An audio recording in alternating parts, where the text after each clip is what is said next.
when real world and pre-licensing world coincide. So I took my CE yesterday. I took my update yesterday. And of course, one of the main topics that we're still covering in CE in the update course is material facts. It's probably about our fifth year in a row of hitting material facts hard because as long as material facts remains roughly 50% of the disciplinary action, then we're going to keep getting it in CE. That's the big topic. That's the most complaints the commission gets. So just reiterates the importance of properly handling those things, letting you guys create good habits as soon as you get out.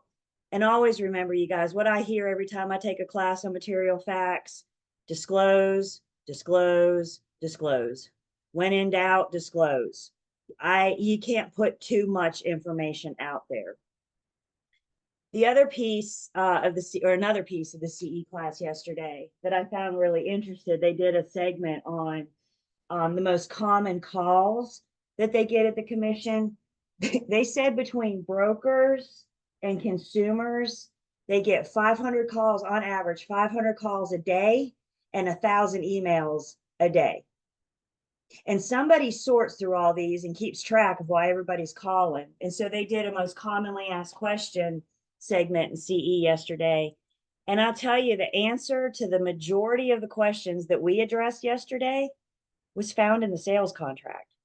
So it just, again, reiterates the importance of knowing the contract, the contents of the contract and what's in the contract. Brokers and consumers calling and asking questions where the answer can be found in the contract. So just reinforces being familiar with the contract. You guys don't have to know it word for word yet. We just introduce you to it, a basic understanding, but just goes to show the importance of knowing the forms, being familiar with the forms. And I'm a firm believer. I'll always believe if you know what the forms say, it'll help you. It'll help you talk to consumers. It'll help you with these conversations. So if you didn't write it down yet, I encourage you guys to write down a simple question that you can ask yourself in your career as you're moving forward. And that question is, what does the contract say? Because there's a really good chance the answer to that contract or the answer to that question can be found right in the document that we use. So that was CE. I'm halfway there. I got one down, one left to go. I always do my CE early. Who remembers when the CE deadline is?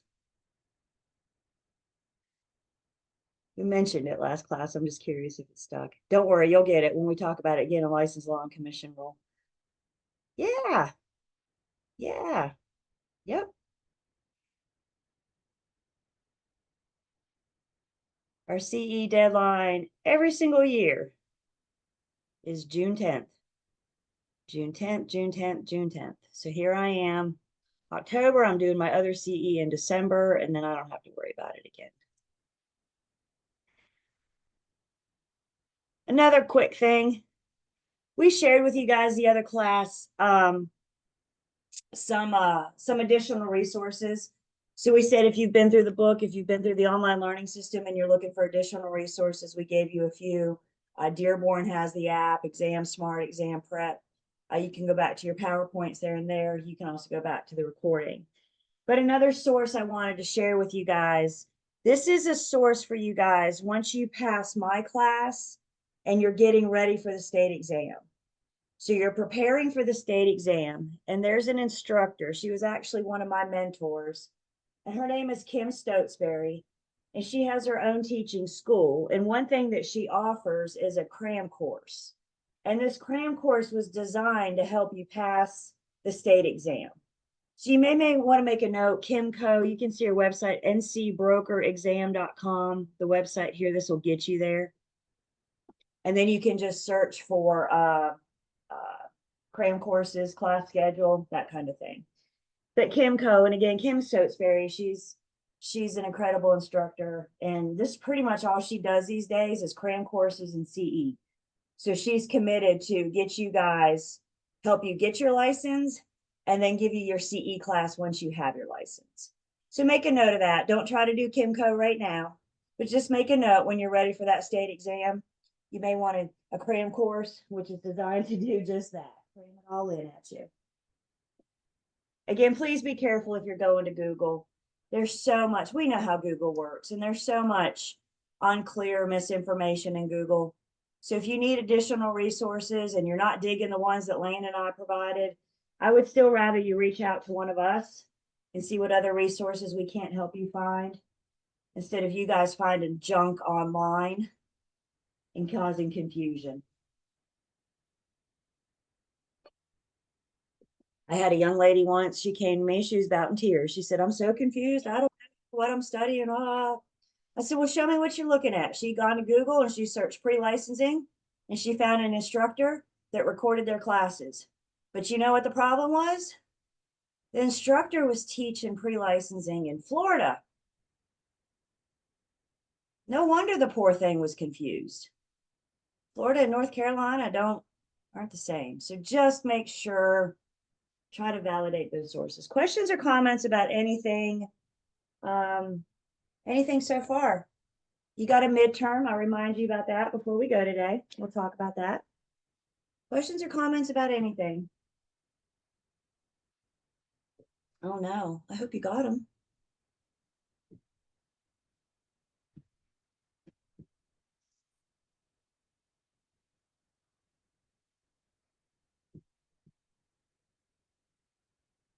Okay. So we are switching gears just a bit. We're going to get into our financing. Good. We're going to get into our financing units. And with financing, we got to kind of change gears. We got to change our mentality. We got to change what we're thinking. So get started in unit 14. 14 and 15 are both about financing. 14 is about the principles. 15 is more the in practice. So 15 is getting more into what you and I need to know as far as financing goes, so we can best help our buyers, specifically our buyers. The lender calls our buyer their borrower.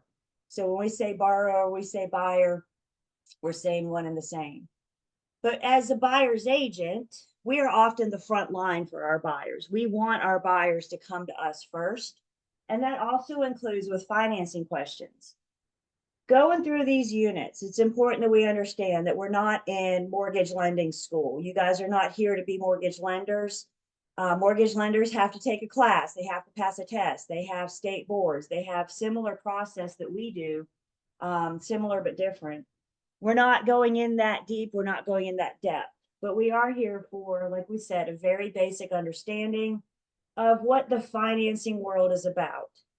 So one of the best pieces of advice I can offer you as we go into financing is take your broker hat off and put your lender's hat on. Now, y'all didn't know until just very moment that you have a lender's hat. I know. When you signed up for this class, you didn't know you were going to be wearing a lender's hat. But I think that's easier. The easier way to get through these classes is to, or these units, I should say, is to think through this as a lender. And with the lender, they're talking with the borrower. And again, the borrower, it could either be the buyer that you're helping to originate a loan. The borrower could also be the seller that has an existing loan. They have an outstanding mortgage that they have to take care of before they can convey. So when we say borrower, we could be referring to both, but typically we're going to be talking about through the transition of the buyer originating and getting a new loan. So with our lender hat on, we're going to Unit 14, our roadmap. We're going to talk about, there's two different types of theory states. There's a title theory state and there's a lien theory state. So we're going to distinguish between the two and talk about which one is North Carolina. We're going to talk about some basic provisions. There's actually two main documents when you originate a loan. The lender and the borrower will use a promissory note, and then they'll also use a deed of trust. In North Carolina, we're just awfully fancy. What we call the mortgage, North Carolina calls the deed of trust. So we're going to define mortgage, deed of trust, all that good stuff, promissory note. We're going to talk about those basic provisions and what they mean for the borrower. And then with financing comes math. So we're going to talk about discount points and loan origination fees and interest, loan to value ratio. We're going to learn how to amortize a loan. We're going to learn what that word amortize means. So lots of math with financing. We'll get to Unit 14 math today. We'll probably even get started in Unit 15, but we will not get to 15 math. So we get to break the maths up in between the two units. So starting officially, some financing units on page 384. Let's just start on 384 with defining some words. So we've talked about the mortgage. We've mentioned the deed of trust. I think one of the first things we need to do to clarify this unit, to get ready for this unit, is to properly define mortgage. Most of us use this word incorrectly. So I've got to undo what you think you know. Most of us refer to as paying our mortgage. I got to make my mortgage payment. I got to send in my mortgage payment. And while you are sending in a payment to the lender, you're not paying a mortgage. The mortgage is what the lender has as security in the event of the borrower's default. The mortgage or the deed of trust, depending on what state you're in, is the lender's, it's the pledge. The borrower pledges the property to the lender. And in the event of the borrower's default, the lender has the pledged property.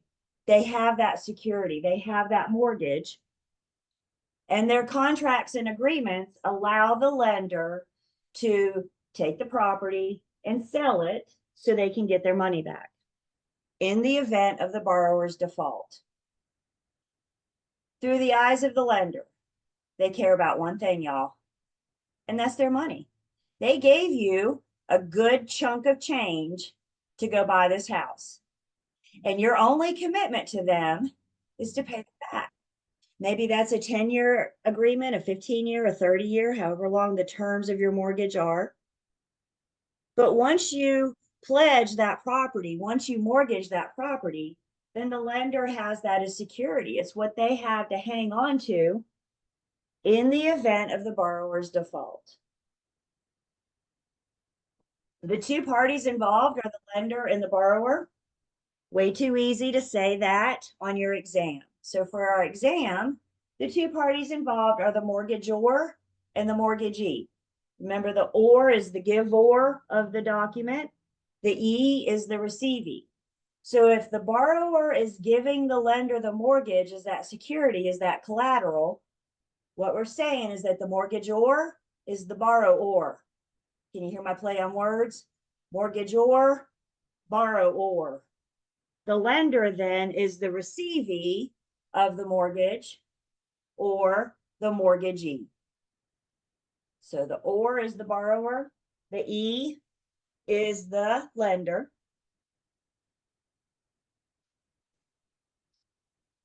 Equitable title is what the borrower has that allows possession. So they've pledged the property to the lender. The lender has an interest in this property until that loan's paid off, until that loan's paid in full. But the borrower, mortgagor, has equitable title. They have, they're allowed to live there. They're allowed to profit from the property. They can remodel, they can make repairs, they can do renovations. They live there as if it was theirs, and it is, except that the lender still has that mortgage, that pledged property. The lender still has an interest. Default is what happens when the borrower fails to make a payment. So you miss a payment, you're in default. How many payments you can miss before they start foreclosure, before they start the process of taking the pledged property so they can sell it and get their money back. That is all in part of the agreement between the lender and the borrower. So how many months can you miss before they take action? Maybe it's 2 months, maybe it's 6, whatever. But there's an agreement between the two that specify if you miss X amount of payments, then I have the right to take that pledged property back. And then hypothecation is just the act of pledging the property. And it's part of what the borrower does when they're originating the loan. They pledge the property as security to the lender so they can use it to get their money back. Lenders get a bad rep, and I don't understand why. Let's say you want to buy a house for $100,000. And you call the lender and you say, I want to buy a $100,000 home, sales price of $100,000. And the lender says, great. How much do you want from me? And you tell the lender, you say, I want $90,000. I want 90% so I can go buy this house. If you're buying a home for 100,000 and you're asking the lender for 90, how much are you bringing? You're bringing a whopping $10,000. And don't get me wrong, your $10,000 is cute and all, but who's bringing the money today for you to buy this house? And this is your agreement. This is your commitment. You're telling the lender, give me $90,000. And in exchange, I'm going to buy this house and I'm going to live here and I'm going to act like it's my own. And I'm going to pay you back for the next 30 years. The lender will charge you interest. They're going to make money on the money that you borrow from them. We'll talk about principal and interest, break those down. But again, with our lender hat on, what we care about is that $90,000. And we care about that $90,000 until that balance is zero. Your other option is to come up with the whole amount on your own.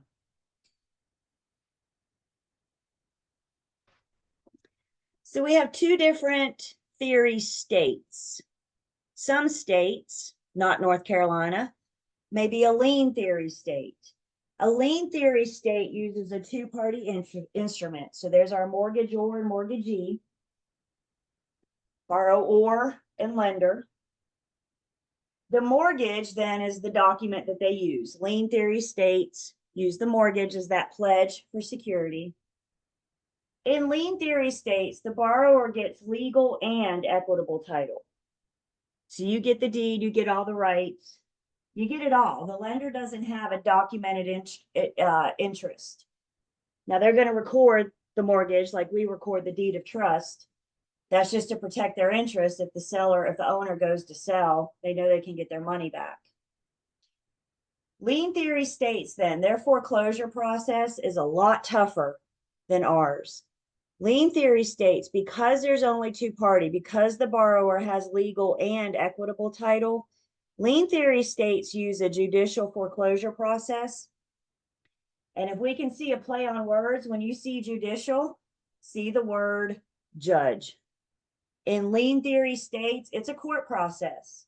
You have to get an attorney. The lender has to get an attorney. We have to go stand in front of a judge, and then the judge issues whether or not we start the foreclosure process. The judge will look at the document, the agreement between the two, and if they see that the borrower has been in default for that many months, the gavel comes down and now the foreclosure process begins. This is timely. This is costly. This is not what we do in North Carolina. Lien theory states. I don't know specifically what states are lien theory states, doesn't matter. Just need to know, not North Carolina.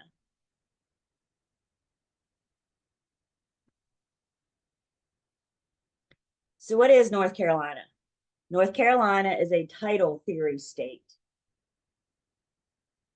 In title theory states, we actually use a three-party instrument. So we have the parties being the grantor, the beneficiary, and the trustee.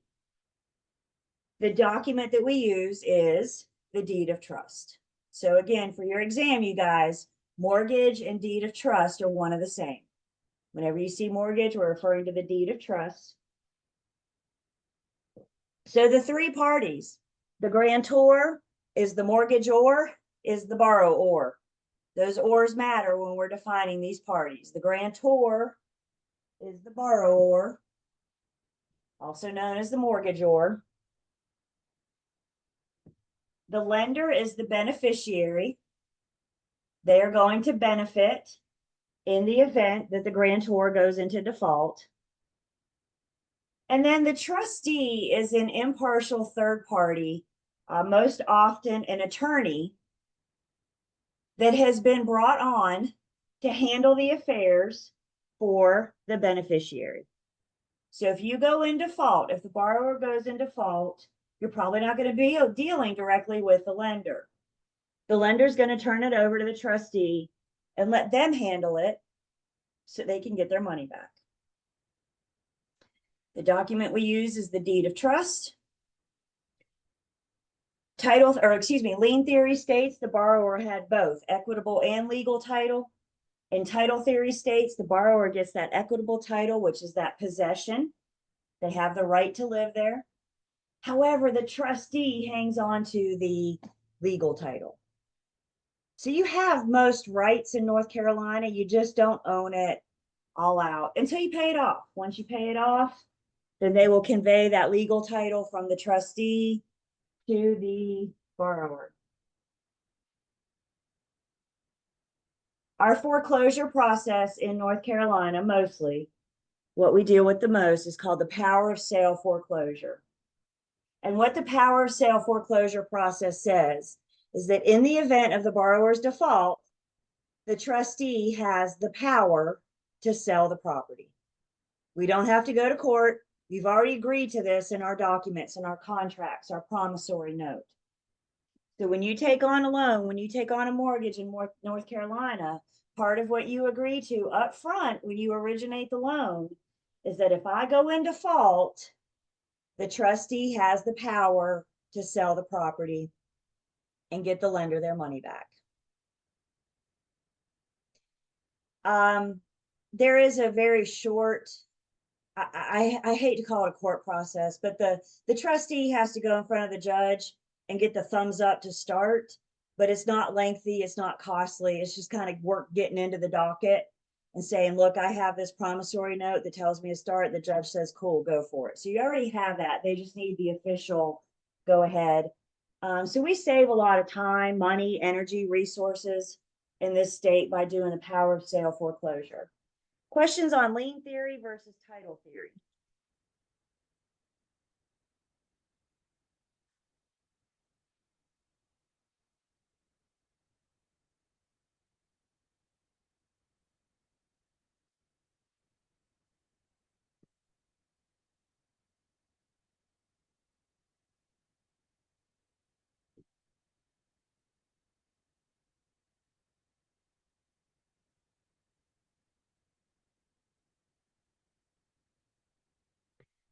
Some more mortgage terms or deed of trust terms, again, used interchangeably. North Carolina, we use, well, all states use two documents. There's a financing instrument and then a security instrument. The financing instrument is the promissory note. We're going to talk about both of these in just a bit. Think of the promissory note. The promissory note is the bilateral agreement between lender and borrower. The promissory note is the IOU. You're bringing me $90,000. The lender wants something in commitment, something in writing, some kind of agreement saying, I'm going to pay you back. I owe you X amount of money. We do not record the promissory note. The promissory note is just the contract, the agreement between lender and borrower, the IOU. The other document then is a security instrument. Other states use the mortgage. Again, what we call it in North Carolina is the deed of trust. The security instrument is the collateral. It's a security. It's the document that the borrower gives the lender as that security. The deed of trust is the one that gets recorded. So when you buy a home and they originate a new loan, the closing attorney records the buyer's new deed. In closing, that's the very last act to happen. The buyer's brand new deed gets recorded. And then literally in the next click, the attorney records the deed of trust to protect the lender's interest. Remember our lien priority? Liens are paid in the order in which they are recorded. So part of the lender's thing is, I want to be first. So oftentimes, you guys, when you buy a home, it's not uncommon to have a lien put on your home before you ever get your keys. Isn't that something? but it's what the attorney does to protect the lender's interest. Again, we don't want the seller running off in the middle of the night, never to be heard of again. Now the lender's stuck with the property and an outstanding debt. We don't want the seller to, or the owner to just stop paying and the lender not have nothing to get their money back. So we're going to talk about both the promissory note and the deed of trust. First off, we're going to talk about the deed of trust. And as with other documents, the deed of trust comes with essential elements. These essential elements, interpret these into required ingredients. So if the judge gets their hand on a deed of trust and somebody asks them, is this valid? The judge is going to make sure that the document contains the required ingredients, these essential elements. In order for a deed of trust to be valid, it has to refer back to the promissory note, to that IOU. So they have to reference each other. The deed of trust states what its purpose is. It's security in the event of the default of the borrower. As long as the borrower keeps making those payments, you don't have an issue with the lender. You don't hit the lender's radar until you stop. And that's when the process starts. That's when things start moving. So it's going to state what it is. It's security should the borrower default. The deed of trust has to name the original lender, the one that originated the loan, and the borrower. It's going to include our accurate legal description, so everybody knows specifically what property it is we're dealing with. Got to be in writing and signed by all parties. That's because the statute of frauds says so. It's got to be recorded. That's because Connor says so. So Connor and statute of frauds weigh in on the deed of trust. And then it's got to be delivered to and accepted by the lender and the trustee acting on behalf of the lender. Acceptance is shown, it is shown that it has been accepted once it gets recorded. So the act of recording proves that it has been delivered and accepted by the trustee.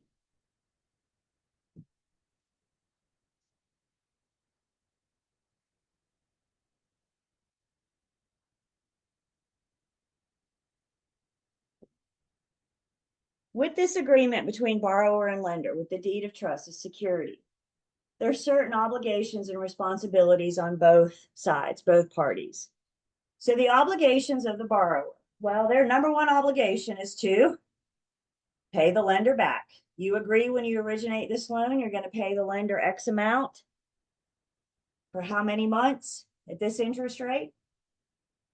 So now that this loan has been originated, your obligation is to make those payments as promised, pay the lender back. The borrower has the obligation to pay real property taxes. They have to maintain homeowners insurance. They have to maintain the property. They can't destroy the property. They can't abandon the property. If they do, this is why the lender has that security. This is why they have that collateral. And then because the lender still has an interest of getting their money back, most deed of trust will have requirement for lender authorization before major alterations or demolition. So if you're going to show up with a wrecking ball, the lender will have to approve that. Because think about it, you show up with a wrecking ball, you tear the house down, it just lost a lot of value, didn't you? And now the lender's concerned, can I sell the property to get my money back? That is, and always will be, the lender's number one question. Can I sell the property to get my money back? If they destroy the property, if they abandon, if they skip out, if they stop making payments, can I sell the property and get my money back?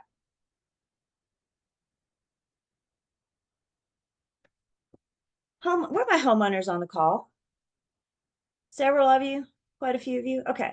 So there's a really good chance with your mortgage payment, when you're making payments on that mortgage, that part of your payment each month includes a portion of property taxes and a portion of homeowners insurance. The lender often will escrow a 12th of this year's taxes and a 12th of this year's homeowners insurance.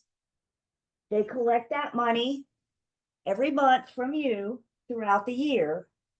And then when those bills come due, they pay them on your behalf.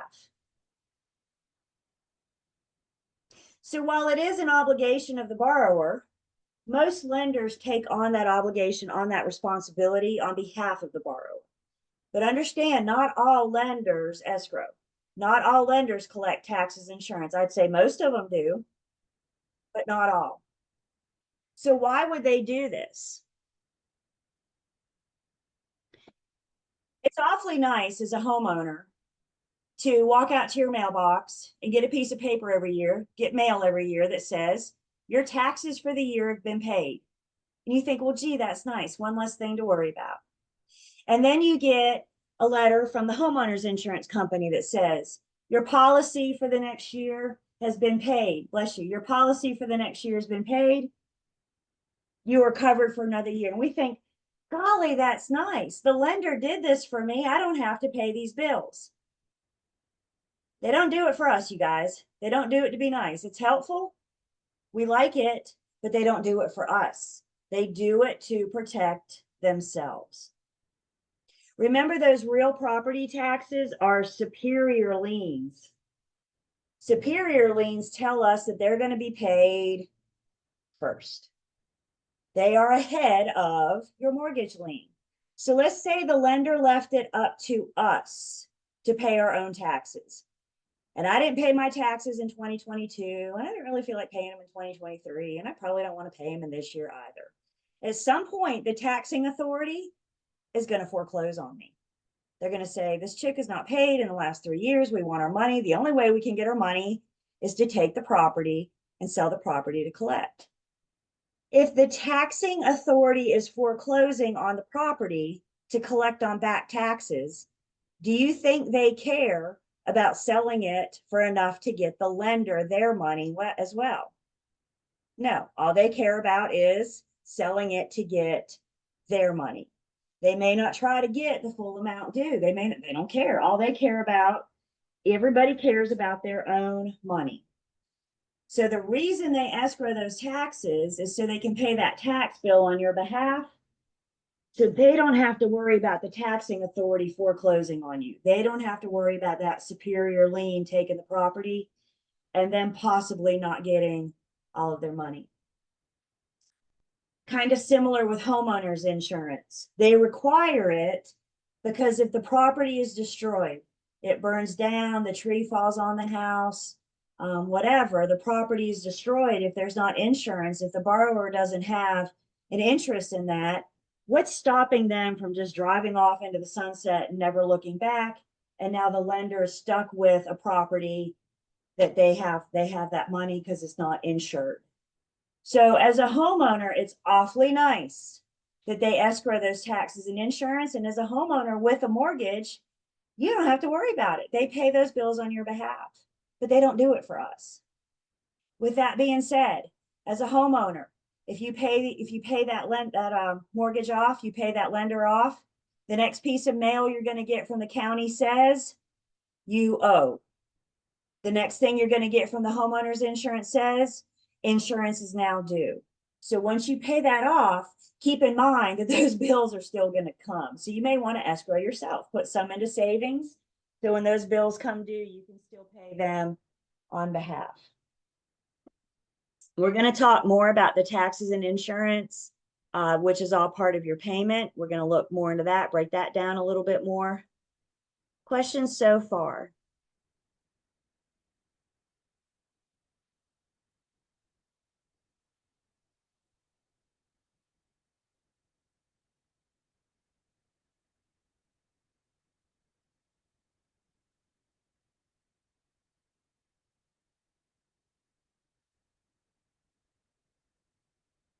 There's also certain rights of the borrowers. They're not just things that they have to do. They also have some rights.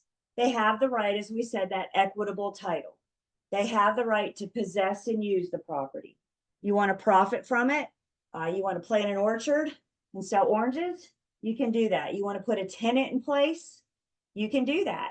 You have the right to possess and use the property without interference from the lender, as long as you're making those monthly payments. The borrower has the right of defeasance. This is what we get up and go to work for every single day. This is the right to have that lien declared null and void once you make that last payment.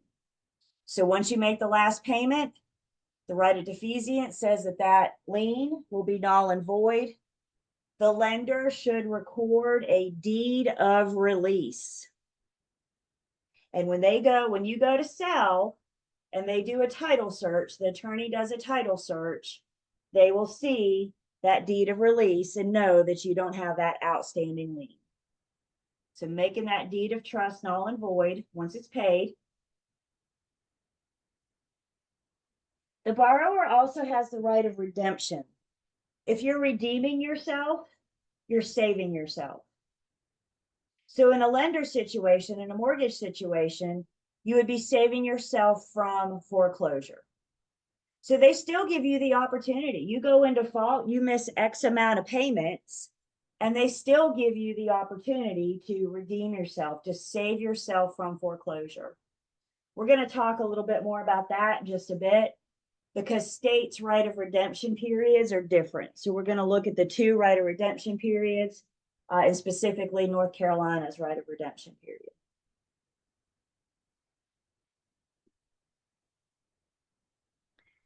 The rights of the lender then. Well, they have the right to assign the debt. It's not uncommon for lenders to sell your loan. So the lender you originate the loan with to buy the home, it's not uncommon for them, once that loan is originated, to sell it to another lender. And they have that right to do that. We're going to talk about why they may assign your debt, why they may sell your loan. That's coming in 15 in our in practice piece. And then the lender also has the right to foreclose in the event of the borrower's default.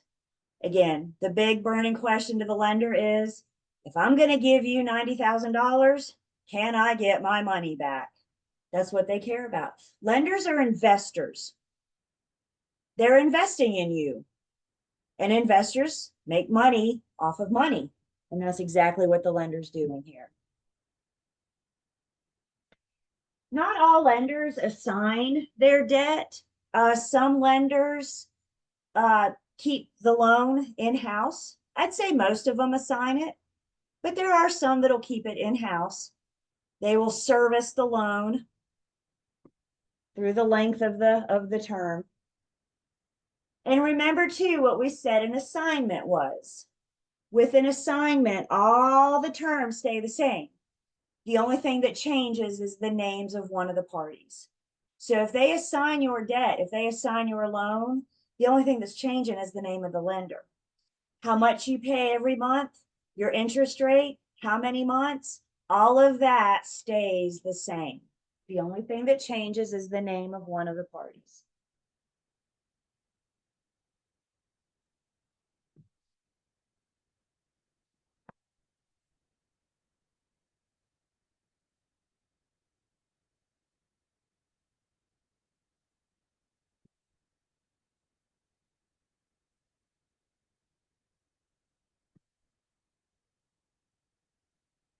We mentioned methods of foreclosures depending on what state you're in. Other states use that judicial foreclosure. The deed used in a judicial foreclosure state is the sheriff's deed. I always remember it. Remember that play on words. With judicial, we're seeing judge. If the judge is going to take the property, the judge themselves are not going to go out and seize the property. Who are they going to send to seize the property? They're going to send the sheriff. So in judicial foreclosure, the sheriff's deed is the document used to seize the property. Non-judicial foreclosure is North Carolina. That's our power of sale. The document we use most often is the trustee's deed. The trustee is that third impartial party, the attorney, that has the power to sell the property in the event of the borrower's default.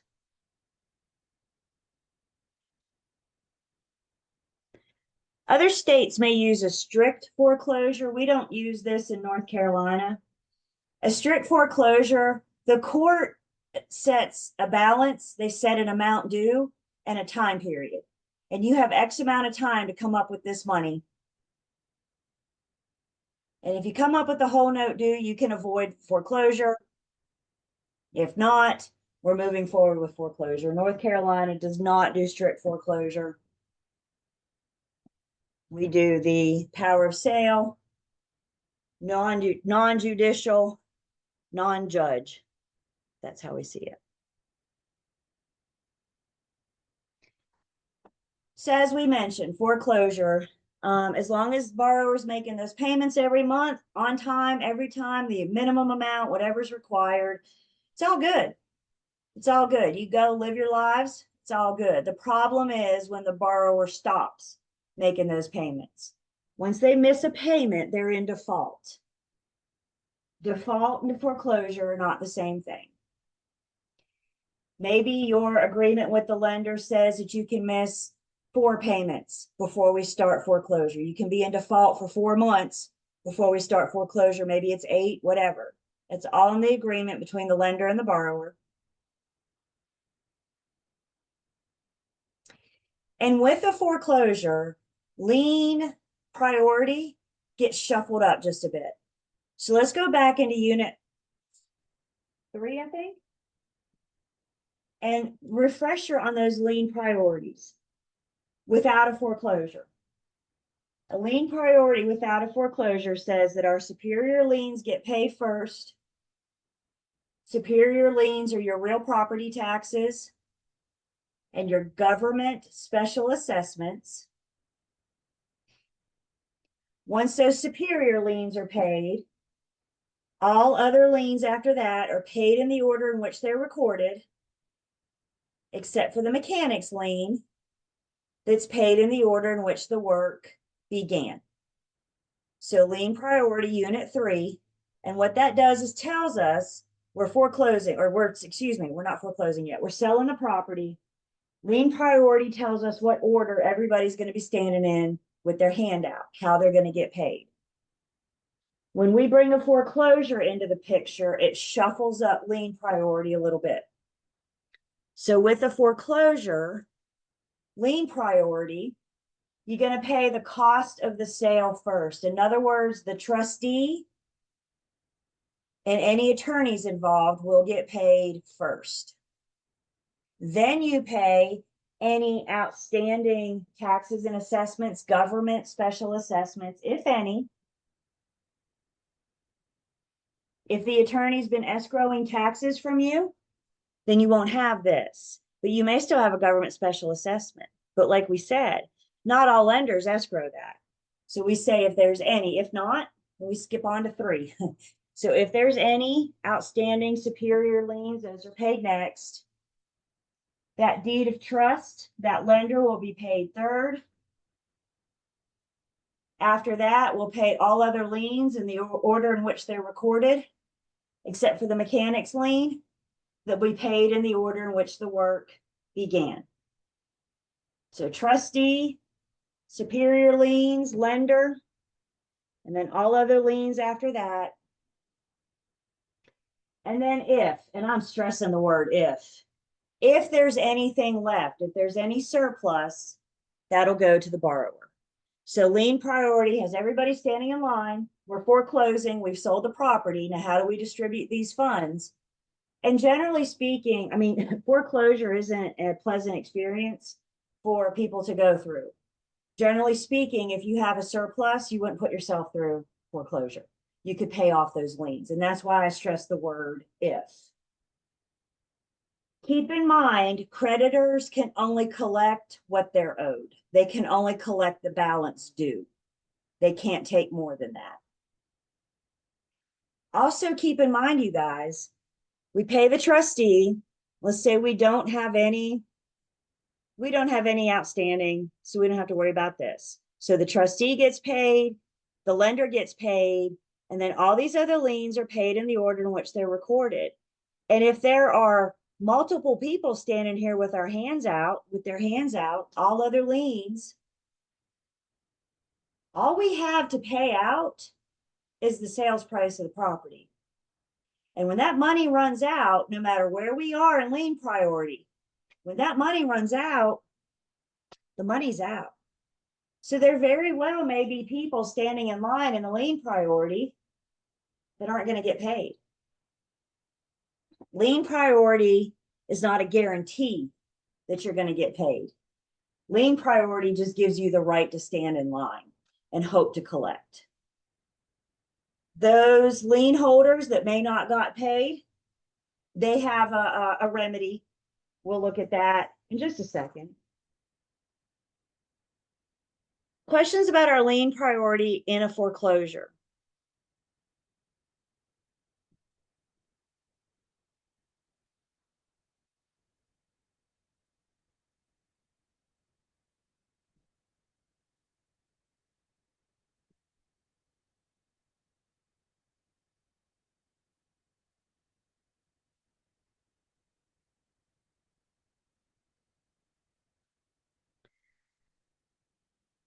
So we talked about the redemption period. And as mentioned, there's a couple different types of redemption periods, depending on what state you're in.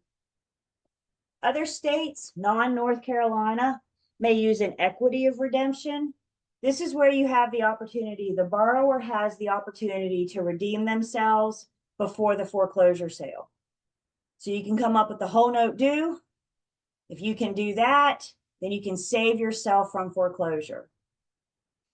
In North Carolina, we're a statutory redemption state, which means the borrower has the opportunity to redeem themselves after the foreclosure sale. There's a really nice picture on page 388 that helps us see the before the sale and after the sale. So in North Carolina, the sale happens, and whoever bought it or bid on it at an auction, for example, isn't going to get the property right away. In North Carolina, the statutory redemption gives the borrower a 10-day upset bid period. So once the sale happens, the borrower has 10 days to upset that bid, to upset that bid of in the auction, for example. And if they can come up with the whole note due, they can keep the property. If not, then whomever won that auction will have the right to do with the property. They will get the property on day 10. If there's another bid that comes in, then that 10-day upset bid period starts again. The borrower always has 10 days to upset the bid, to take over, come up with that amount due.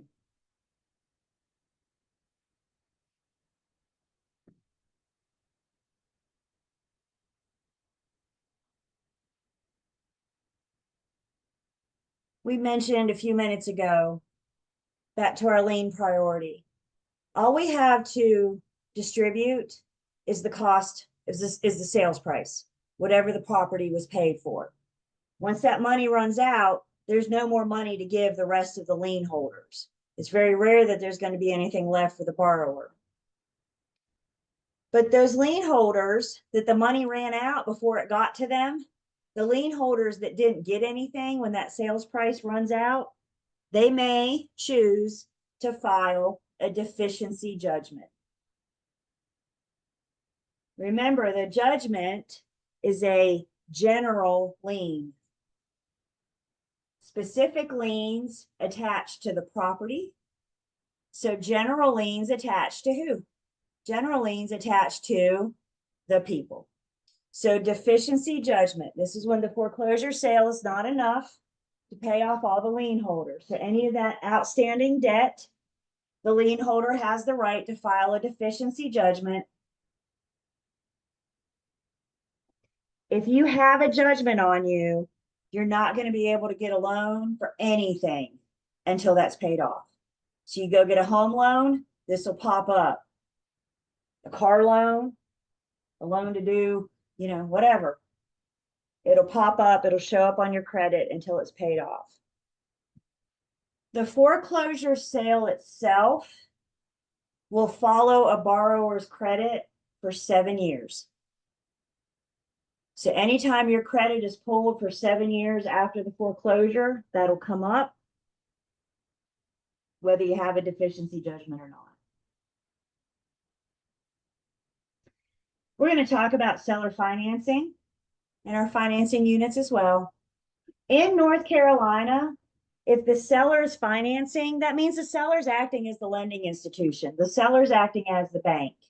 And in the event of default of the borrower in North Carolina, the seller cannot file for a deficiency judgment.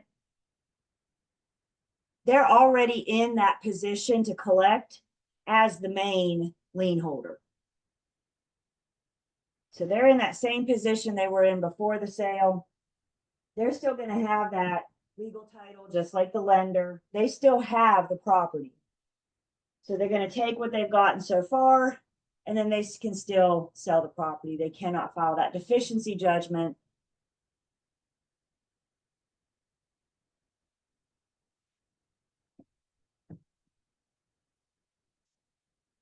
Questions so far?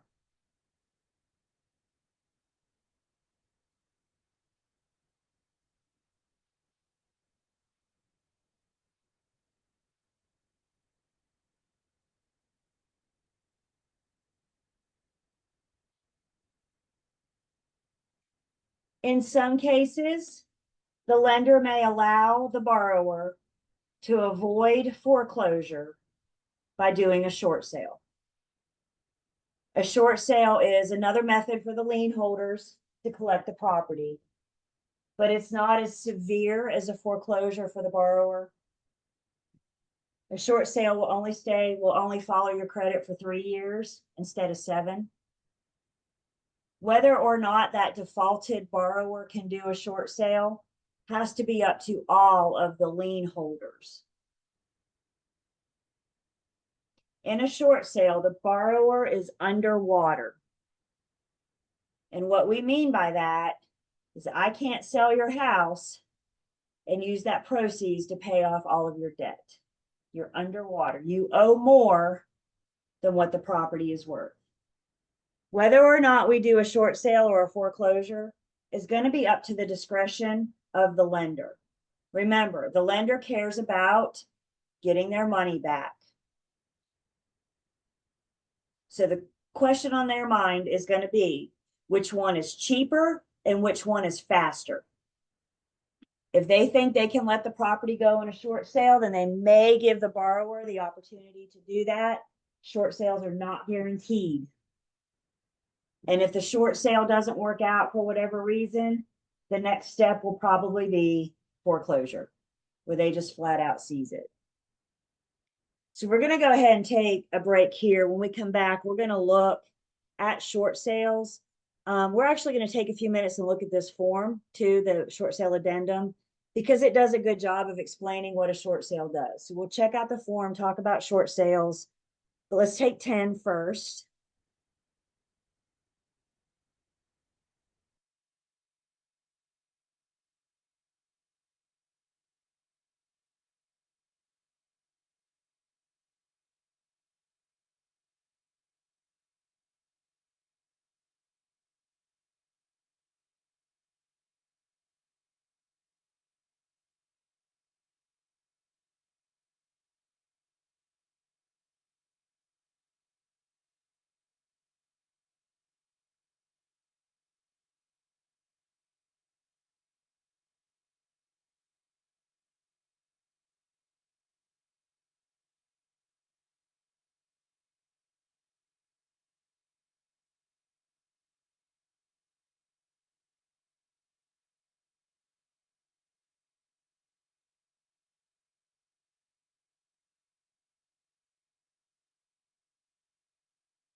Welcome back.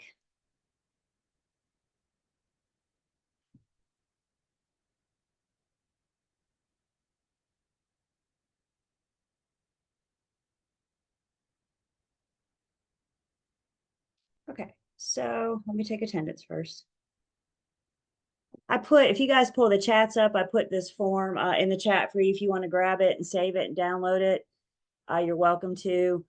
You're not going to be tested on it, but I know sometimes we like to have a reference. So I provided it there for you guys.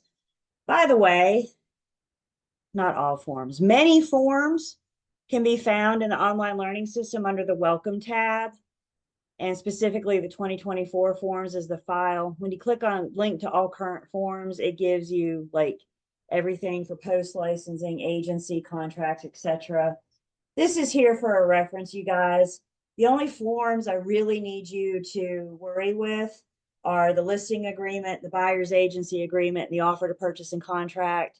And all of those for easy access can be found under our Julie folder in the online learning system. So those three forms, the big ones that you need.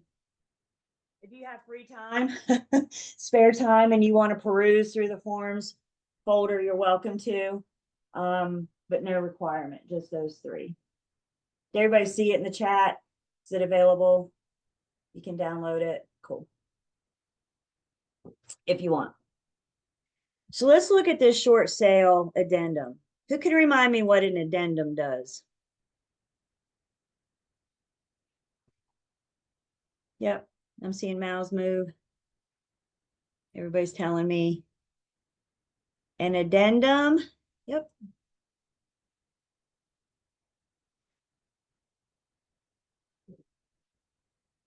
An addendum adds. So when you see the word addendum, just see that word add. An addenda adds to, or addendum adds to, and becomes part of the offer to purchase and contract. So if we're involved in a short sale, there's two short sale addendum.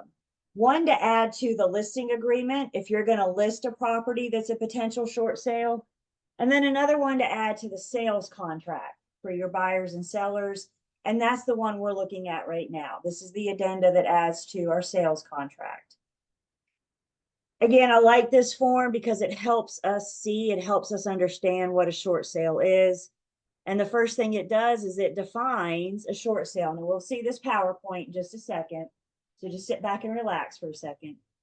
A short sale is defined as one where the purchase price is or may be insufficient to enable the seller to pay the cost of the sale.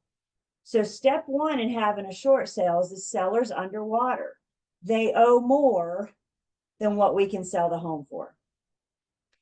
The second piece that makes up a short sale, the seller doesn't have sufficient liquid assets. When we're talking about liquid assets, we're talking about cash or things that can be converted to cash.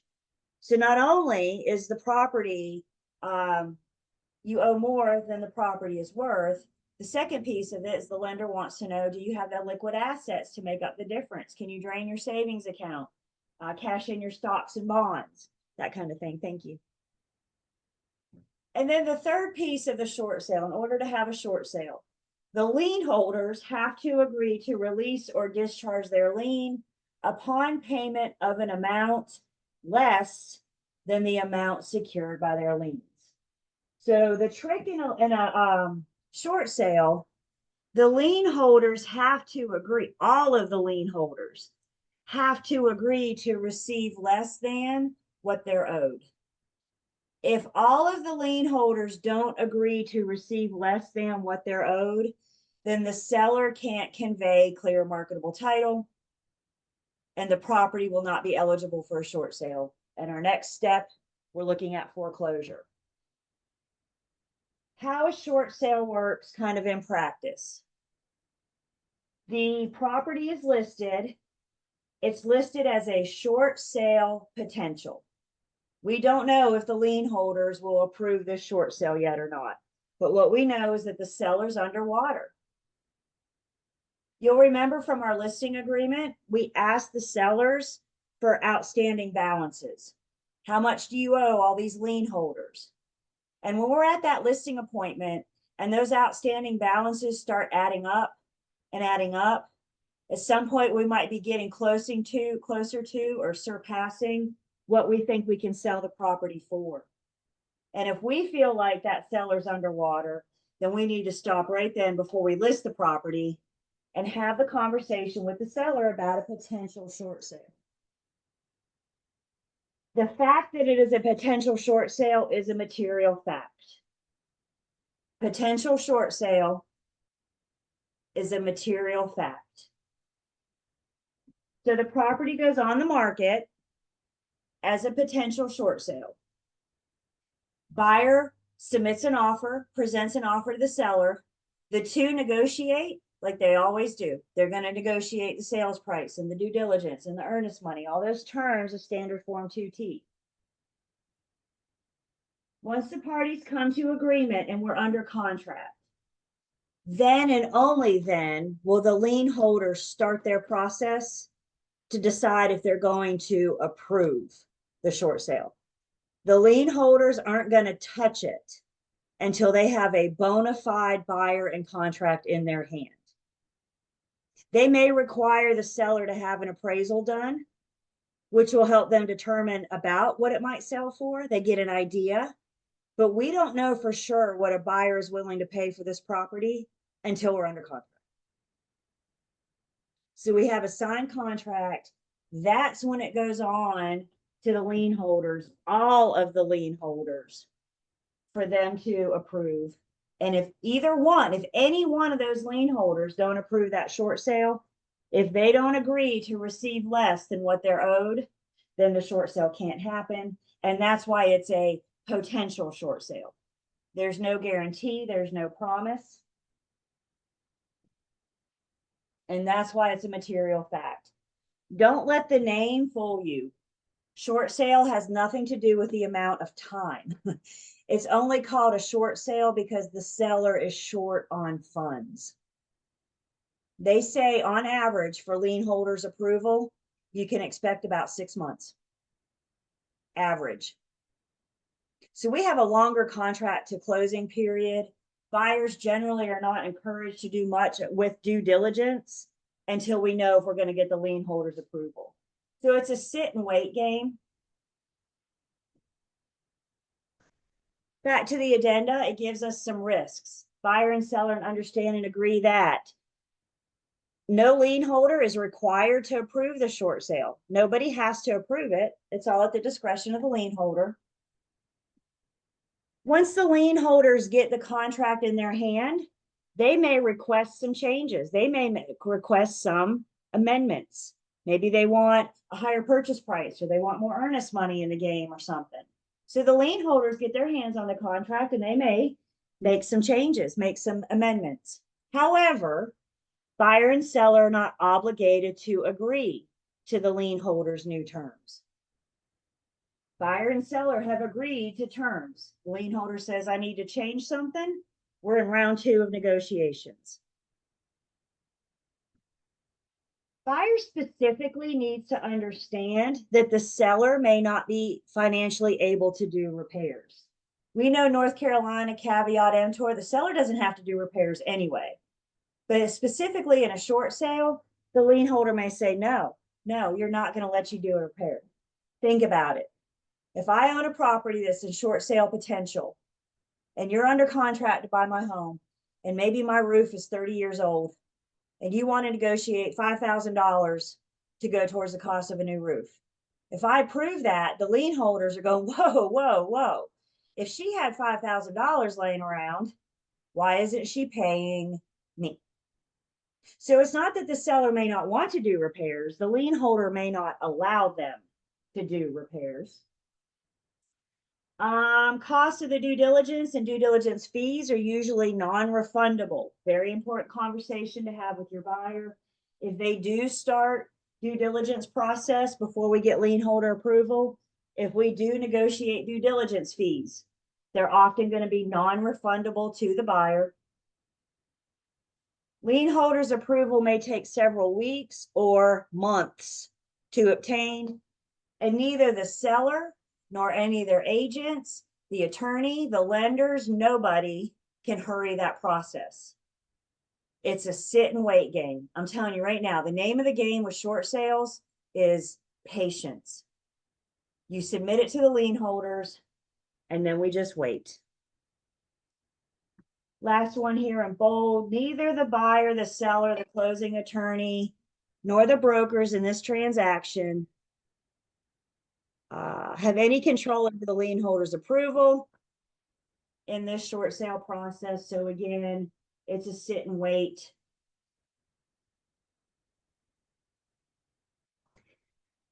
The other thing I want to point out, a couple other things with the short sale addendum, the short sale addendum creates a contingency. A contingency says, in order for one party to legally perform, an act must happen. The contingency that the short sale addendum creates is a contingency for the seller.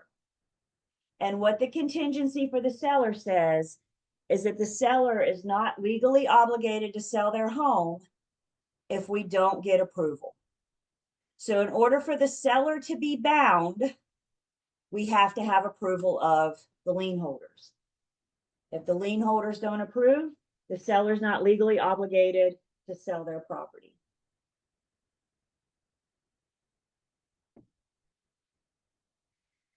The short sale addendum addresses dates.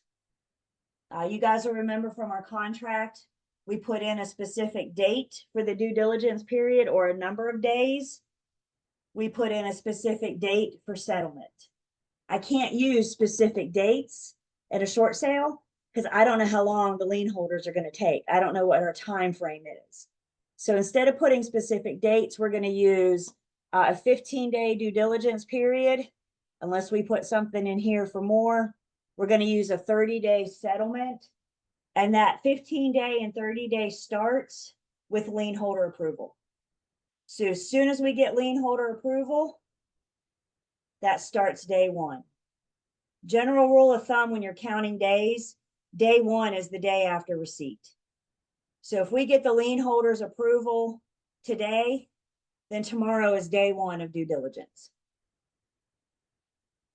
This also instructs us back to our offer to purchase and contract. Instead of putting dates in, just say, see attached short sale addendum that references those blanks back to this addendum, back to this document. The other thing I want to point out, the other fun thing about this form, and this one's really good, we got to address other offers and additional contracts. We may have multiple contracts on this property. The lien holders want to review all contracts, all of them.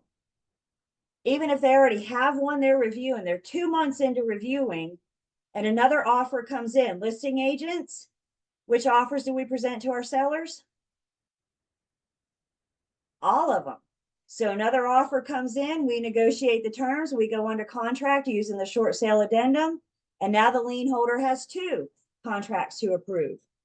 Remember, you guys, we have the contingency. The only one that the seller is legally obligated to sell their home to is the one that gets the short sale approval.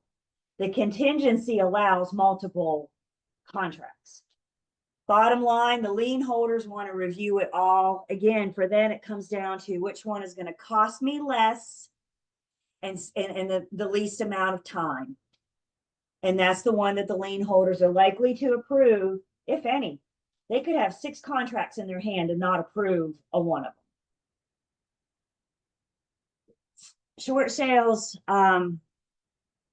became very popular during the housing market crash. I don't know how much you guys were aware of what was going on in real estate, 2008, 2009, 2010.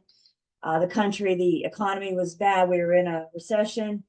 And as a direct result of that, we suffered a housing market crash, and short sales and foreclosures were up a lot.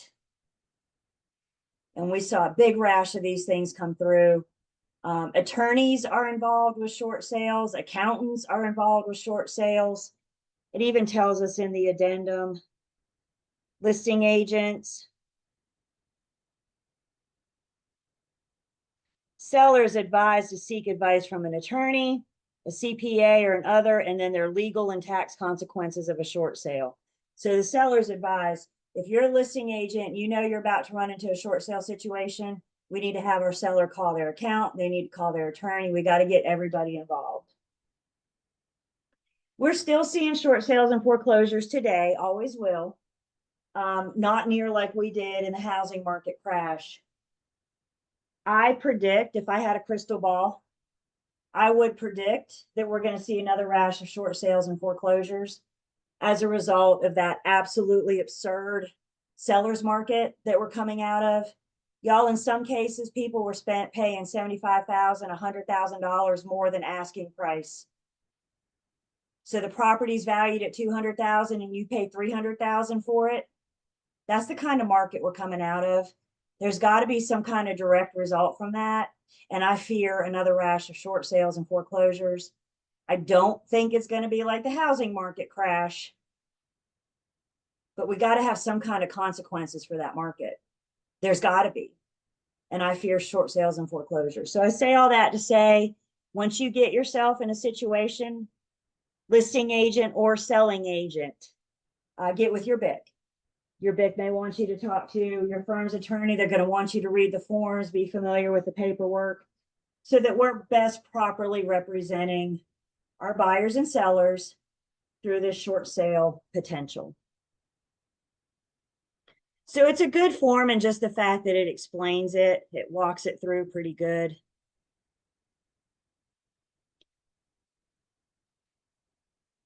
We go back, we're going to see there's our short sale defined, those three pieces. The seller's underwater, which means they owe more than what the property is worth, and they do not have the sufficient liquid assets to pay the balance. And then the third piece of this, the piece that make you wait, is the lien holder's approval. No guarantee. We have nothing until we have that lien holder's approval because of the contingency. The seller is only obligated, legally obligated, to sell their property if all lien holders approve.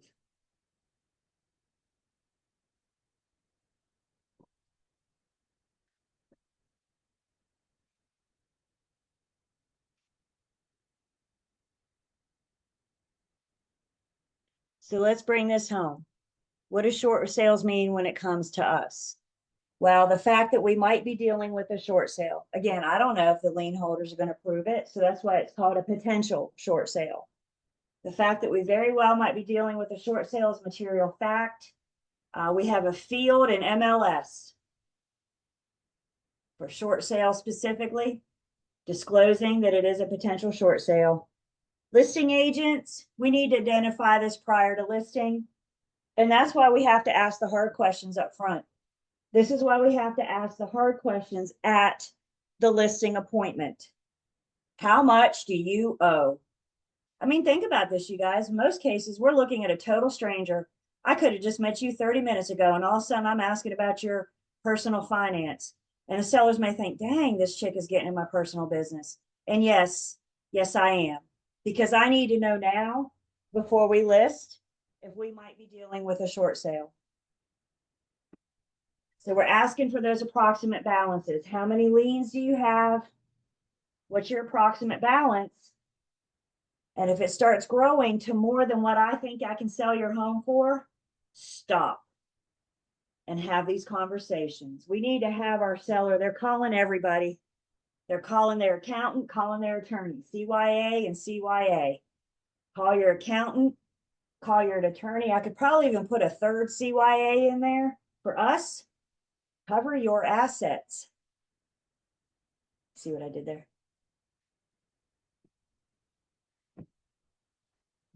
Call your attorney, call your accountant.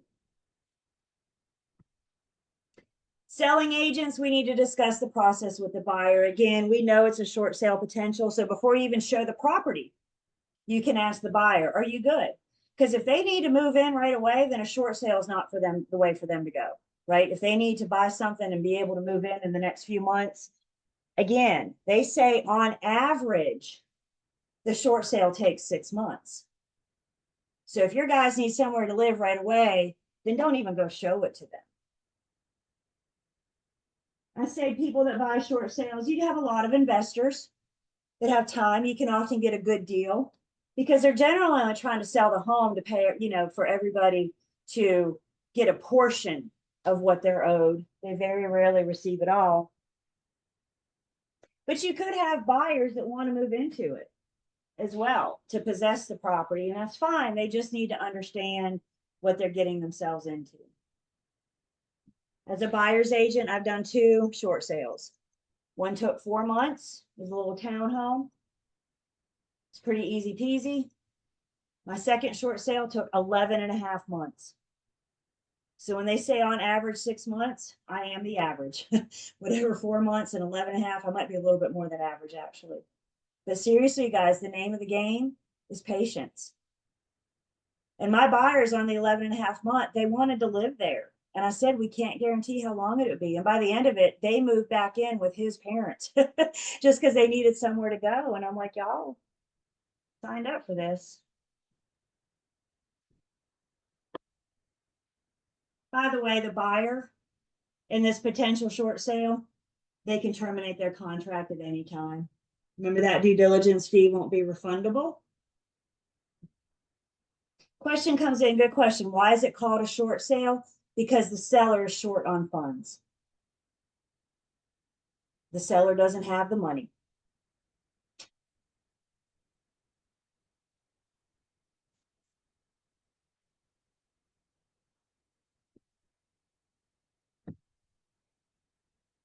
And my buyers in the 11 and a half month, by the way, they're like really good friends of mine. I know they're still in the home. It's a home they really wanted. It checked off all their boxes. They got it for a really good deal. They wouldn't have been able to get that for resale. And they're still there. When did they buy that? 17, 18, somewhere in there.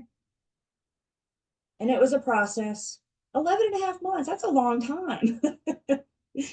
But they really, really wanted it. I was even getting frustrated through the process, calling them, talking about, hey, there's another property that just came on the market. If we go see it, go into contract, we can terminate this short sale. They were like, no, we want this house. All right. So we did. Remember, when do I get paid? I get paid when it closes. I worked hard for that commission. Yes, I did. Questions on a short sale?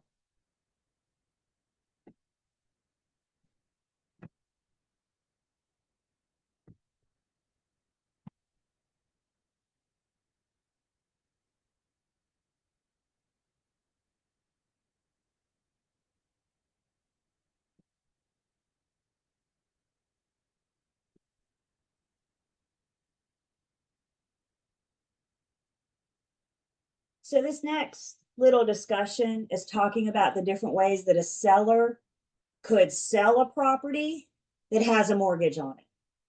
So you want to go sell your home and you still, maybe you've only been in it for 10 years. On a 30-year loan, you still have 20 years of payments to make. And the lender cares about getting their money back. No matter you stay there for the 30 years, or if you're there only 10 and then you want to sell it. Guys, the dynamics in this country has changed. It used to be once upon a time ago that our grandparents, our great grandparents, they bought a home and they like died there. I mean, they were there for like 50, 60 years, and passed it on to the family. We just didn't move. Once we found a great home, we stayed. Today, on average, they say we're buying and selling every 8 to 10 years. That's a lot of moving. That's a lot of moving. Who likes to move that much, right? You do? Hats off to you. I know who I'm calling next time I'm moving. I will hire you. Moving's rough for some, right? So on average, we're selling every 8 to 10 years. And we have a 30-year mortgage. So the lender cares about, fantastic. What about the other 20, 22 years? I want to collect my money for that. So there's several different methods that the seller can sell a mortgaged property, sell a property with an outstanding lien. And for some reason, I cannot tell you why, but for some reason, the most common method is not in your book. I don't know why. So I have to go off book for just a second.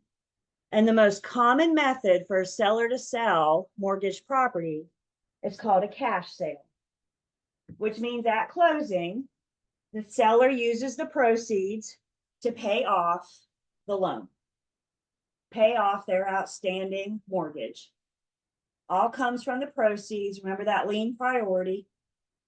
After all those recorded liens are the people from the settlement transaction that want to get paid, like, you know, me and you, the attorney. The very last person in line, the very last person in line, when you sell your house, the very last person in line is you. So once all those lien holders are paid, commissions paid, attorneys are paid, all that good stuff, you get what's left. Cash sale is what we see the most often. That existing proceeds is used to pay off any outstanding liens, to clear those liens, so the seller can convey clear marketable title.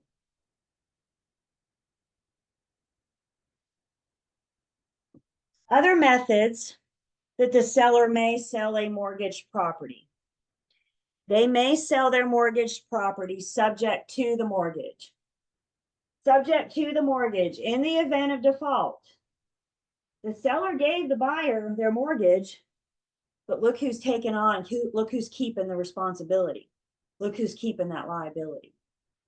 So I give you my mortgage, but you default, they're coming after me.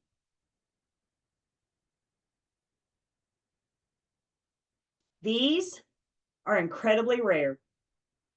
And I think we can all agree why. Not that I don't trust you, but that's an awful lot of liability for me to keep, for me to maintain. You're not going to find many homeowners that agree to do this, understandably.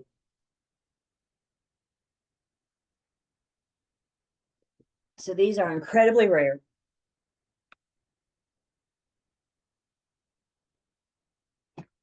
Another method for selling mortgaged property is for the buyer to assume the seller's mortgage, take over that seller payment, take over their debt liability. It's an assignment. If you assume somebody's mortgage, all the terms stay the same. The only thing that changes is the names of one of the parties. So if the buyer's assuming the seller's loan, they're not originating their own. So what would happen?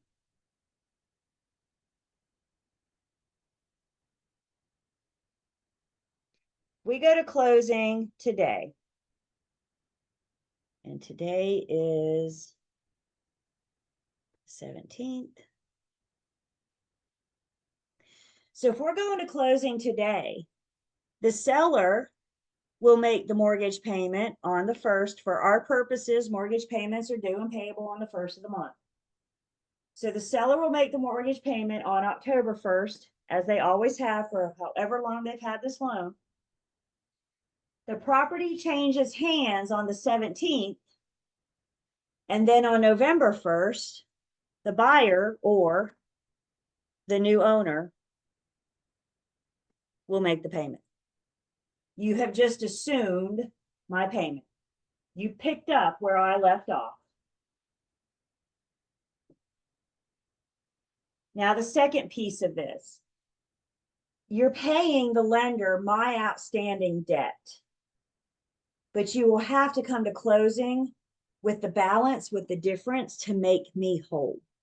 So let's say, for example, that $100,000 sales price.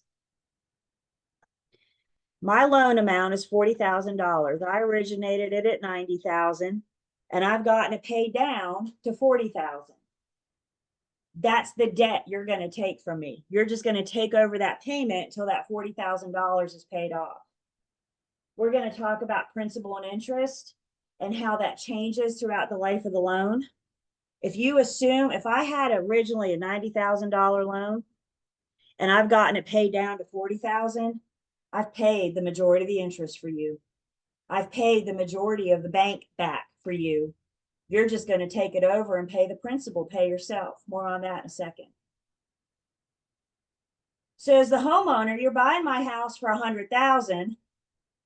You're taking on my loan for 40,000.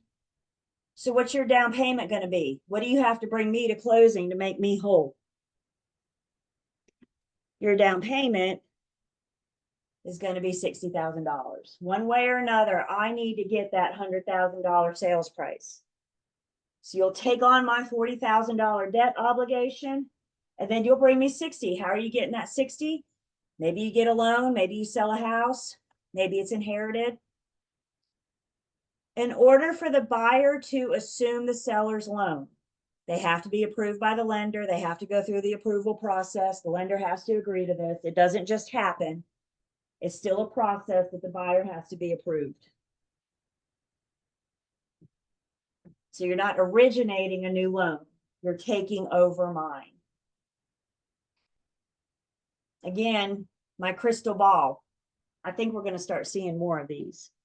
A couple years ago, part of the reason why it was a crazy seller's market is because interest rates were historically low. A couple years ago, you could originate a home loan at a 2% to a 3% interest rate, historically low. And that's why it was a crazy seller market. They wanted buyers to buy. There weren't enough properties to sell. Inventory was low, demand was high. Today, I looked this morning before class. Today, loans are being originated at 6.41%. So if you wanted to buy my house, you could originate your loan at 6.41%, or maybe if allowed, you could assume mine for 3%. Which one looks better to you? That all the interest has been paid, you don't have to worry about that. I've taken care of that for you. So because of that crazy interest rate a couple years ago, by the way, there's a lot of people out there waiting for the interest rates to go back down to 2 or 3%. Don't wait to buy. That 2 to 3% was a direct result of the pandemic. And they say the only reason to go back to that is to go through another pandemic. So y'all be, not unless y'all want to do that again, be really careful what you ask for. Question on buyer assuming the seller's loan, assuming the seller's mortgage.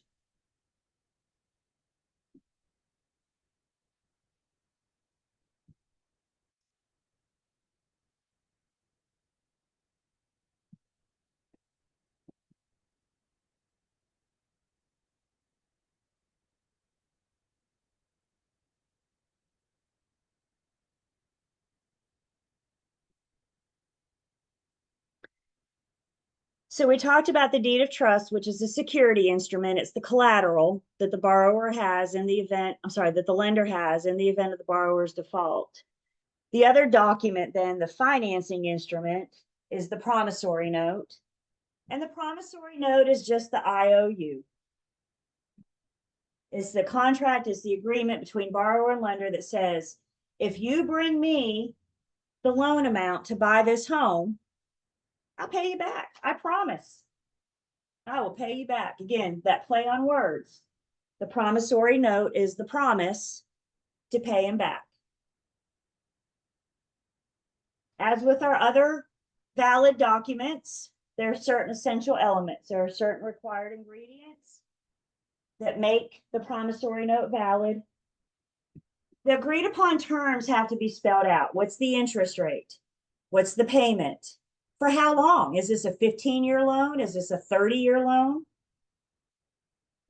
It is a promise to pay. It's what the promissory note does. It's an IOU. And because the borrower is the one paying, they are the only ones that need to sign the promissory note. And they're signing, agreeing to pay at these terms. The promissory note does not get recorded. It's just the contract, the agreement. The deed of trust is what we record as collateral, as security for the property.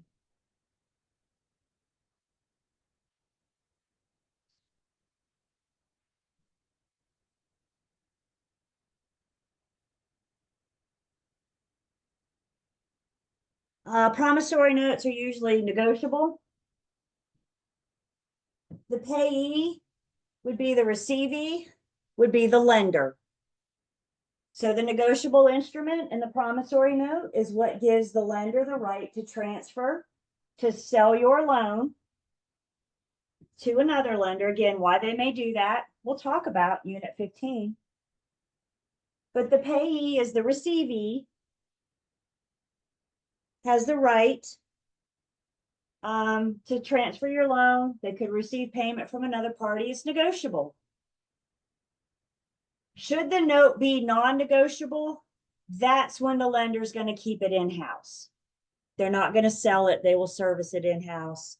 Most lenders sell, but there are a handful out there that service them in-house. So they originate them, and then they allow you to pay them back for 30 years. They're not going to sell your loan. Other provisions that we might see in a promissory note, if applicable. The acceleration clause, this is the clause that says if the borrower defaults, we're going to accelerate the amount due and require them to pay the whole amount. I did let you break it down into payments over 30 years, but you defaulted. So now I'm going to accelerate that, and I'm going to require the whole note due. If you can't come up with it, we'll take the property so I can sell it and get my money back, says the lender. Whether or not the borrower can charge a prepayment penalty. Prepayment penalties are charged if you pay it off early. So maybe you pay more than the required payment to pay it down faster than 30 years. Maybe you sell it within those 30 years. If you have a prepayment penalty, then there will be a penalty for paying it off early. We're not seeing this as much anymore, but it is still occasionally out there. Again, the whole country, we've changed dynamics. We're not owning homes for 30 years anymore. Now we're only owning them for 8 to 10. So the lenders aren't making all the money that they used to. They're not receiving the full amount. So they may charge a prepayment penalty. We're going to talk about the different loan types, the different loan products in the next unit as well. But let me go ahead and tell you, I remember to tell you then, but let me go ahead and tell you now. If your buyer is getting an FHA or a VA loan, FHA and VA cannot charge a prepayment penalty. Conventional loans, you cannot charge a prepayment penalty on $150,000 or less. So where we're seeing prepayment penalties, if we're seeing prepayment penalties, it's mostly on a conventional loan of $150,000 or more. And that's a big if, because again, a lot of lenders are just doing away with that, knowing that they don't have the loan for 30 years anymore. They've adopted to the times.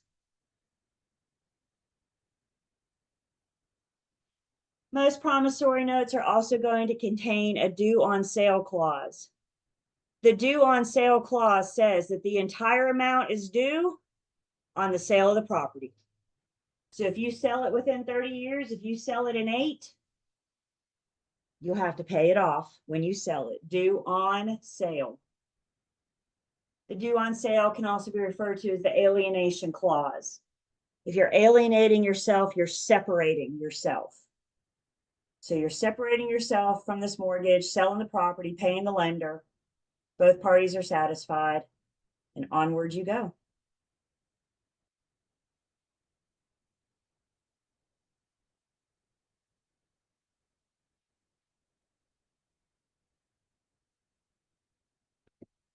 So let's look at an example.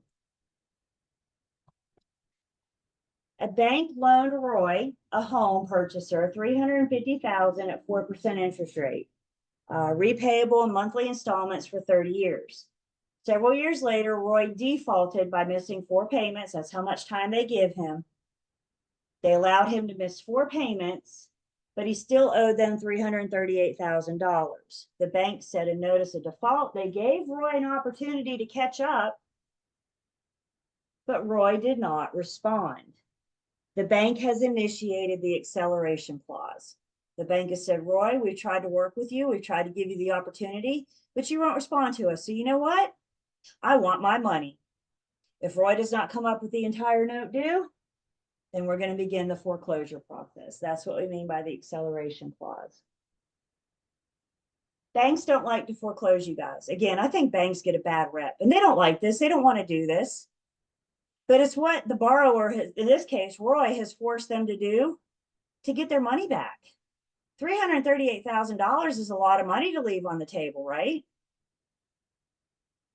And because Roy doesn't respond, if Roy won't work with them, that's all the other option they have is to accelerate the amount due and begin foreclosure.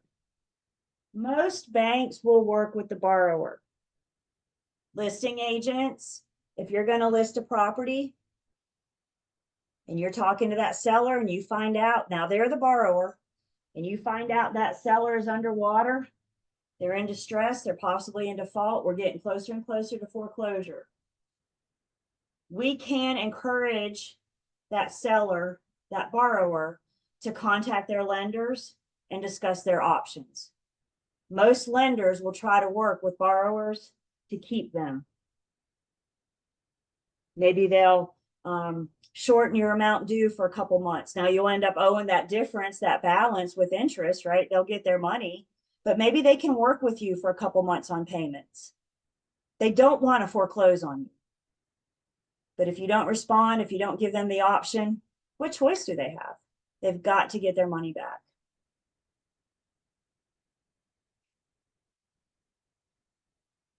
The other thing it's important to understand about foreclosures, I think we often think of foreclosure years into home ownership. The lender's collected some, they've gotten some interest, they've gotten a few payments at least. But guys, there have been cases. I had a buyer once, never made her first mortgage payment. She bought a house, she got a loan, and she never made her first mortgage payment. That's why the lender has to ask themselves, can I sell the home and get this money back? We're going to talk about the lender's loan to value ratio, more on that process, about how they can make sure that the borrower, and that's what the pre-approval process is all about. If they stop paying, what's the value of the home, what it's worth? Can I get my money back? Questions?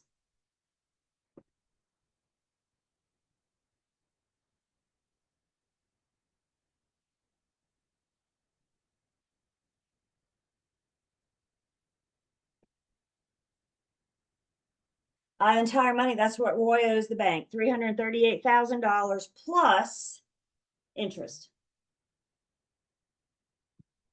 That's their balance plus interest. Yep. And again, if Roy could come up with $338,000 plus interest, he probably hasn't defaulted. He probably hasn't missed 4 payments, right?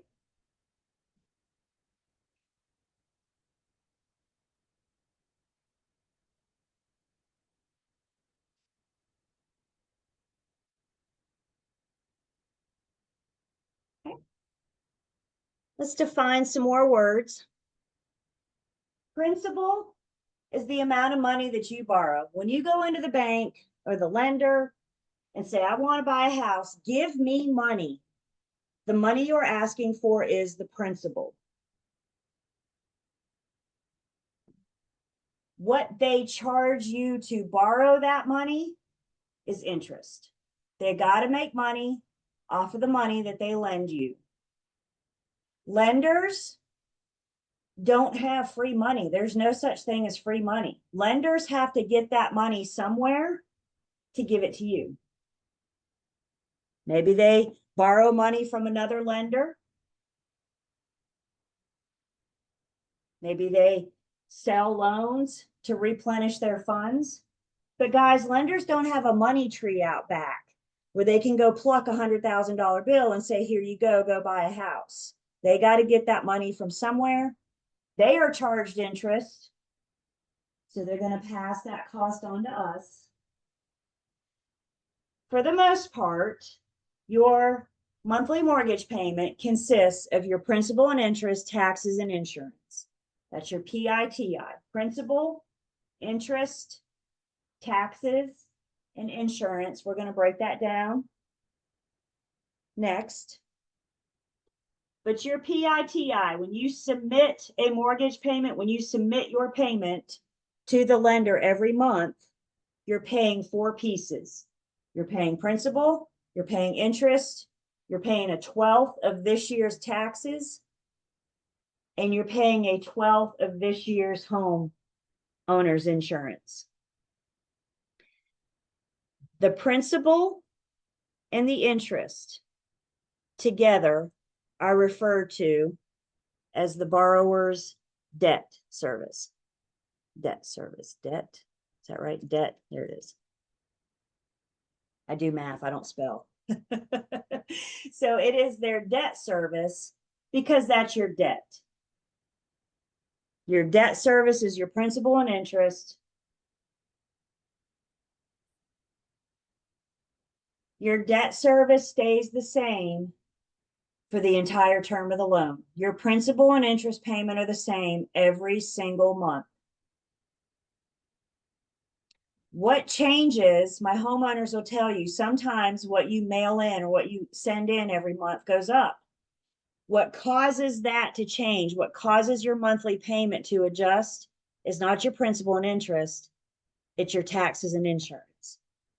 If taxes go up next year, they have to recalculate that 12th that they're charging you. If homeowners insurance goes up, they have to recalculate that 12th. So your debt service stays the same every single month for the life of the loan. What changes with your debt service is how much you apply to principal and how much you apply to interest. There's a really good picture in your book on page 394. On 394, figure 14.4, your lines show you your payment amount, and that hasn't changed. Your principal is the light gray, your interest is the dark gray. So when you originate a loan, who do you pay first? You're paying mostly interest, which means you're paying the lender. And when you originate a loan, you start by paying, it's a little bit of principal and a whole lot of interest. And as time goes on, you pay more and more principal and less interest. So who gets paid first? The lender. They understand there's a really good chance that you won't be around for 30 years. You're going to sell it in 8 to 10. So they want to make sure they collect their money. This amortization, this schedule is part of the math that we're going to look at in just a second. Amortization then is regular level payments, which means your debt service is the same every month for the entire term of the loan. If it's a 30-year loan, it's a 30-year loan times 12 months means you have 360 payments on this home to make. And your debt service is the same every single month. And that's what that picture on 394 shows us. What's changing, how much is applied to principal and how much is applied to interest.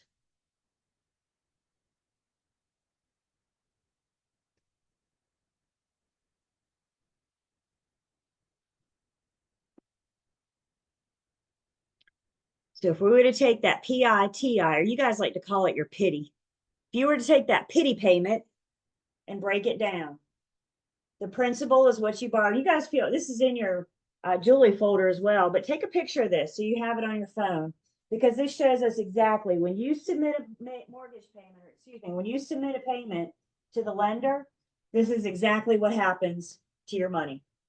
Some of that goes towards the principal, which is the amount that you borrowed. When you pay back your principal, that's when you're paying yourself. We're going to talk about something called equity. Equity is the money that you have in your home. It's your money. The more principal you pay, the more you build your equity. Interest is what goes to the bank, the lender. You're paying the lender for allowing you to borrow that money. A 12th of this year's taxes and a 12th of this year's homeowner's insurance will be put in an escrow account. All borrowers have their very own escrow account. And it's just an account that holds that money until those bills come due. So the lender will pay your taxes directly from your escrow account to the taxing authority once a year when those taxes come due. The lender will pay your homeowner's insurance once a year when that amount comes due.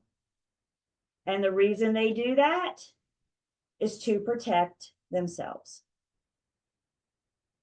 If you fail to pay taxes, they don't want to worry about the taxing authority foreclosing on you. When you're dealing with a lender, if you have a loan, homeowner's insurance is required. Period. End of story. Once you pay this off, or if you're a cash buyer, homeowner's insurance is highly recommended. It's only required when a lender's involved, only to protect their interests. Questions so far? We're going to talk about your debt service. We're going to learn how to amortize when we come back from break. But do I have any questions so far about your PITI? P-I-T-I.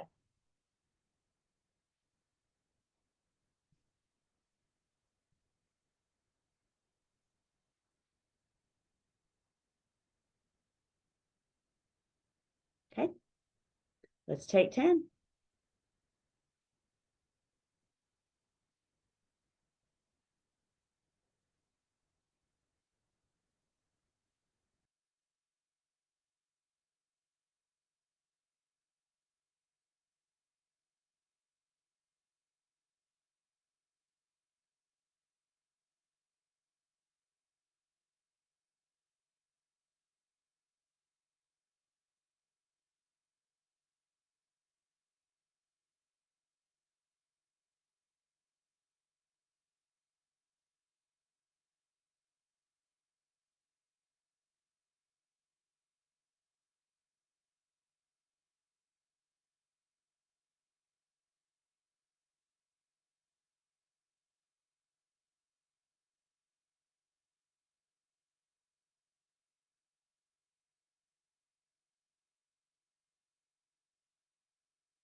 All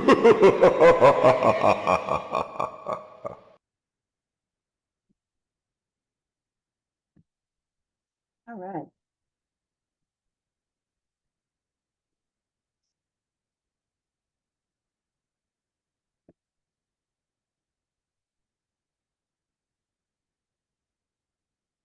Welcome back.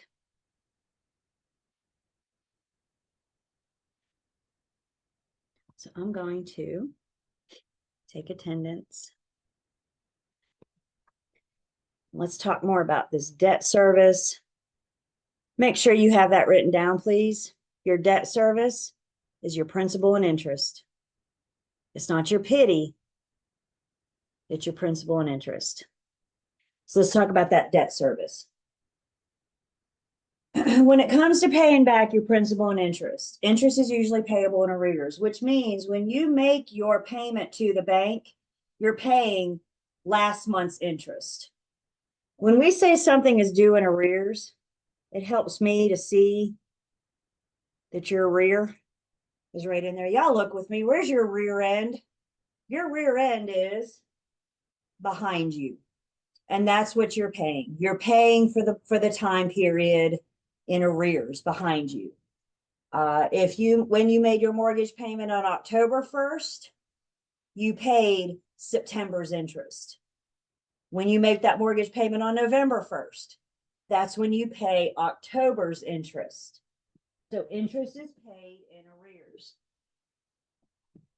Like we said, most loans are amortized, which means equal payments throughout the life of the loan. Your debt service will be the exact same amount, every penny, for however many months. If it's a 30-year loan, you're looking at 360 months.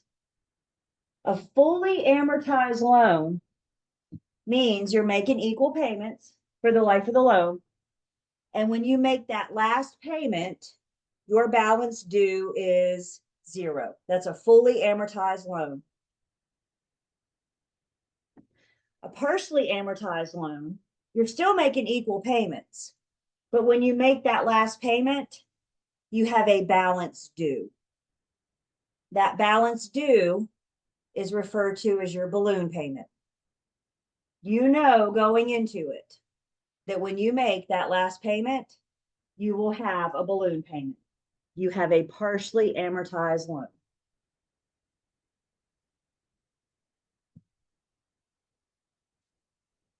And then, like we said, it's not uncommon for lenders to escrow, to hold taxes and insurance. As you pay a 1/12 of them each month, they're going to hang on to that in your escrow account until those come due, and then they'll pay them on your behalf.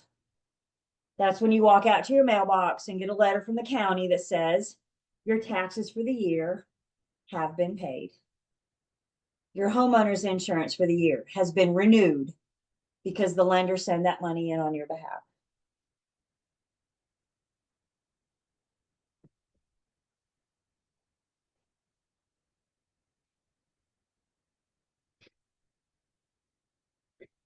Through the eyes of the lender cares about something called the loan to value ratio.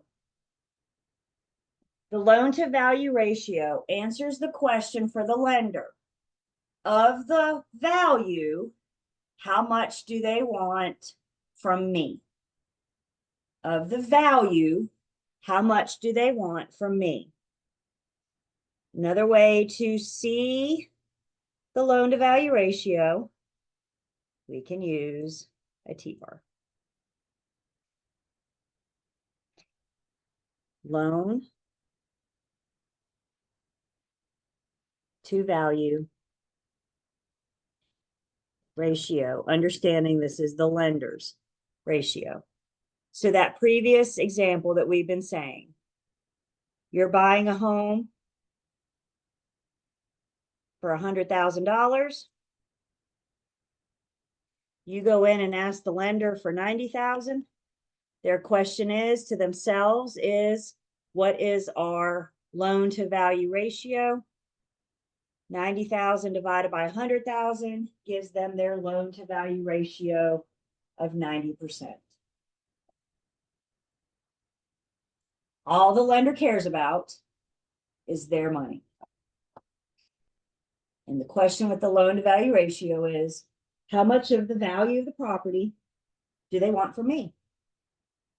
And the ratio tells them that percentage. This is part of the math that we're going to see in just a second.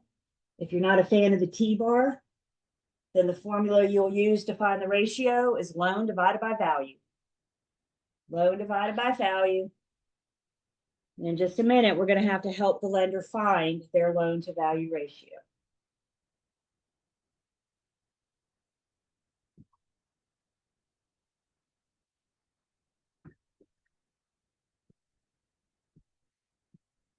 Another piece of this that comes up through the eyes of the lender, what exactly is value? The lender defines value as the purchase price or the appraised amount, whichever one is less. The lender will only issue the loan as a percentage of the value. The lender requires an appraisal. Anytime you're originating a loan, the borrower must get an appraisal. The appraisal is the property of the lender. They're the ones that require it. So they know what to determine with their loan to value ratio. They need something to put in the bottom left of the T-bar. What they're going to put in there is the sales price or the appraised value, whichever is less. So let's say, for example, we have a sales price of $100,000. You are asking the lender, you want 90% of that loan to value ratio.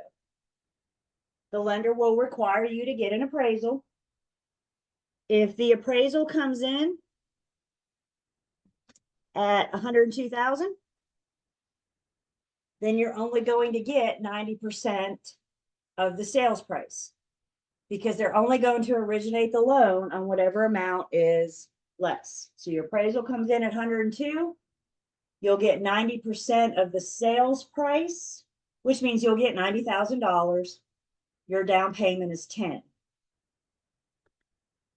If the appraisal comes in less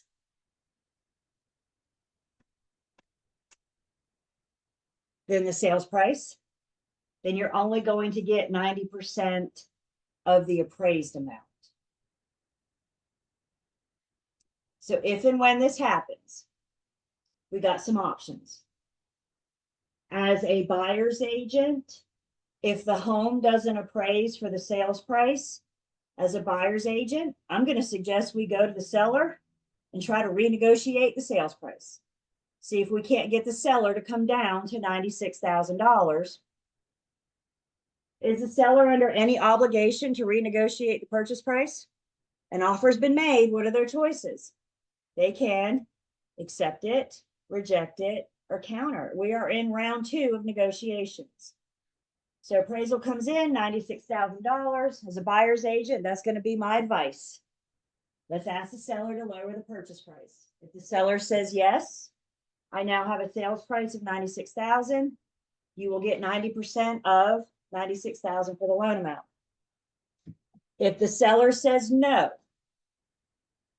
buyer's agents, we have to go back to our buyers and see if they can't come up with $4,000 extra dollars. They got to come up with that difference. Because remember, I got a bona fide sales contract with the buyer promising to pay the seller how much? $100,000. And now you're finding out you're only getting 90% of 96. You're off by $4,000. So if the seller doesn't come off the price, then the next piece is, does the buyer have the money to make up the difference? Maybe as part of our negotiations, we can get the two to meet in the middle. Maybe the seller reduces the price to $98,000 and the buyer's got $2,000 extra in cash. If none of that works, if the seller's not willing to come off the price and the buyer doesn't have extra cash laying around, we're not going to get loan approval and we'll have to terminate. Because if we don't have the full amount, the buyer can't proceed. The buyer cannot proceed and purchase as promised. The appraisal, we're going to go through the contract to closing process in Unit 21. So we do 14 and 15, and then we jump around to 21 and go through that whole contract to closing process. So we're going to talk a little bit more about the lender. Buyer's agents, once we go under contract, go ahead and send that signed contract to the lender so they can start their process. The lender's process, without a doubt, is what takes the longest of the contract to closing process.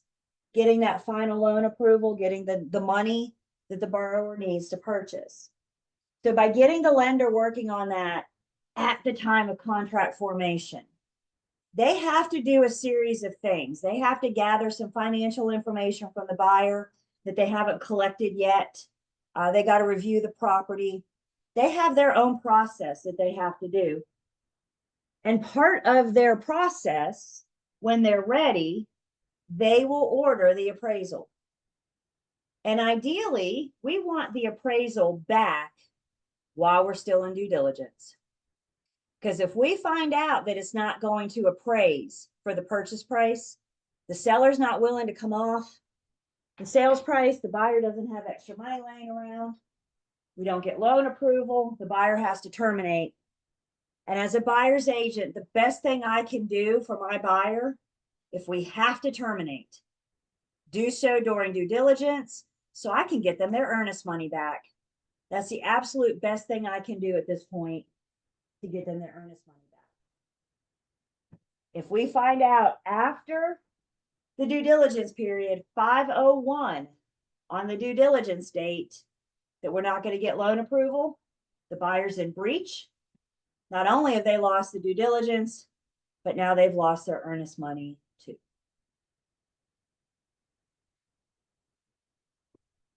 More on that process. We'll go through the entire contract to closing process in 21. And again, if a lender's involved, that's such a big piece of it. If you got a cash buyer, it's easy peasy. The few cash buyers I've done, like, dang, this is easy. I feel like something's missing. Something is missing, the lender in their process. And it's a big difference. Questions on the loan to value ratio.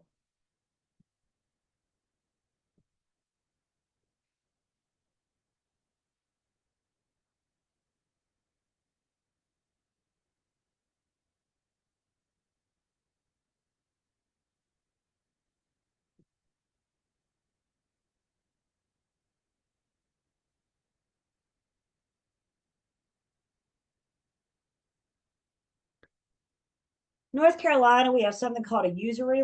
I never say this word. Usury law. There it is. I just did it. Don't ask me to do it again. They have this law in North Carolina.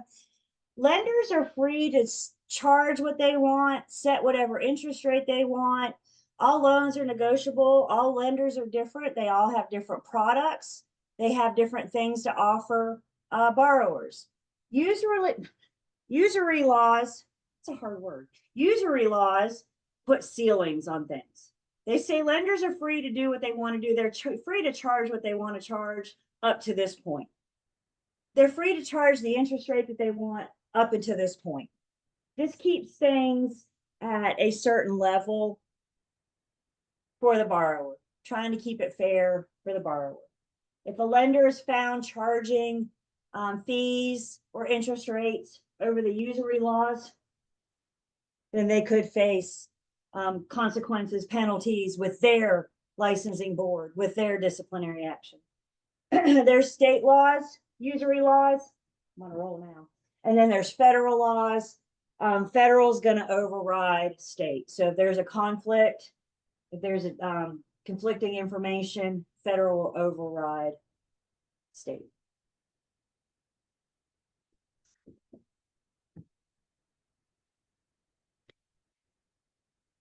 It's not uncommon for lenders when you're originating a loan.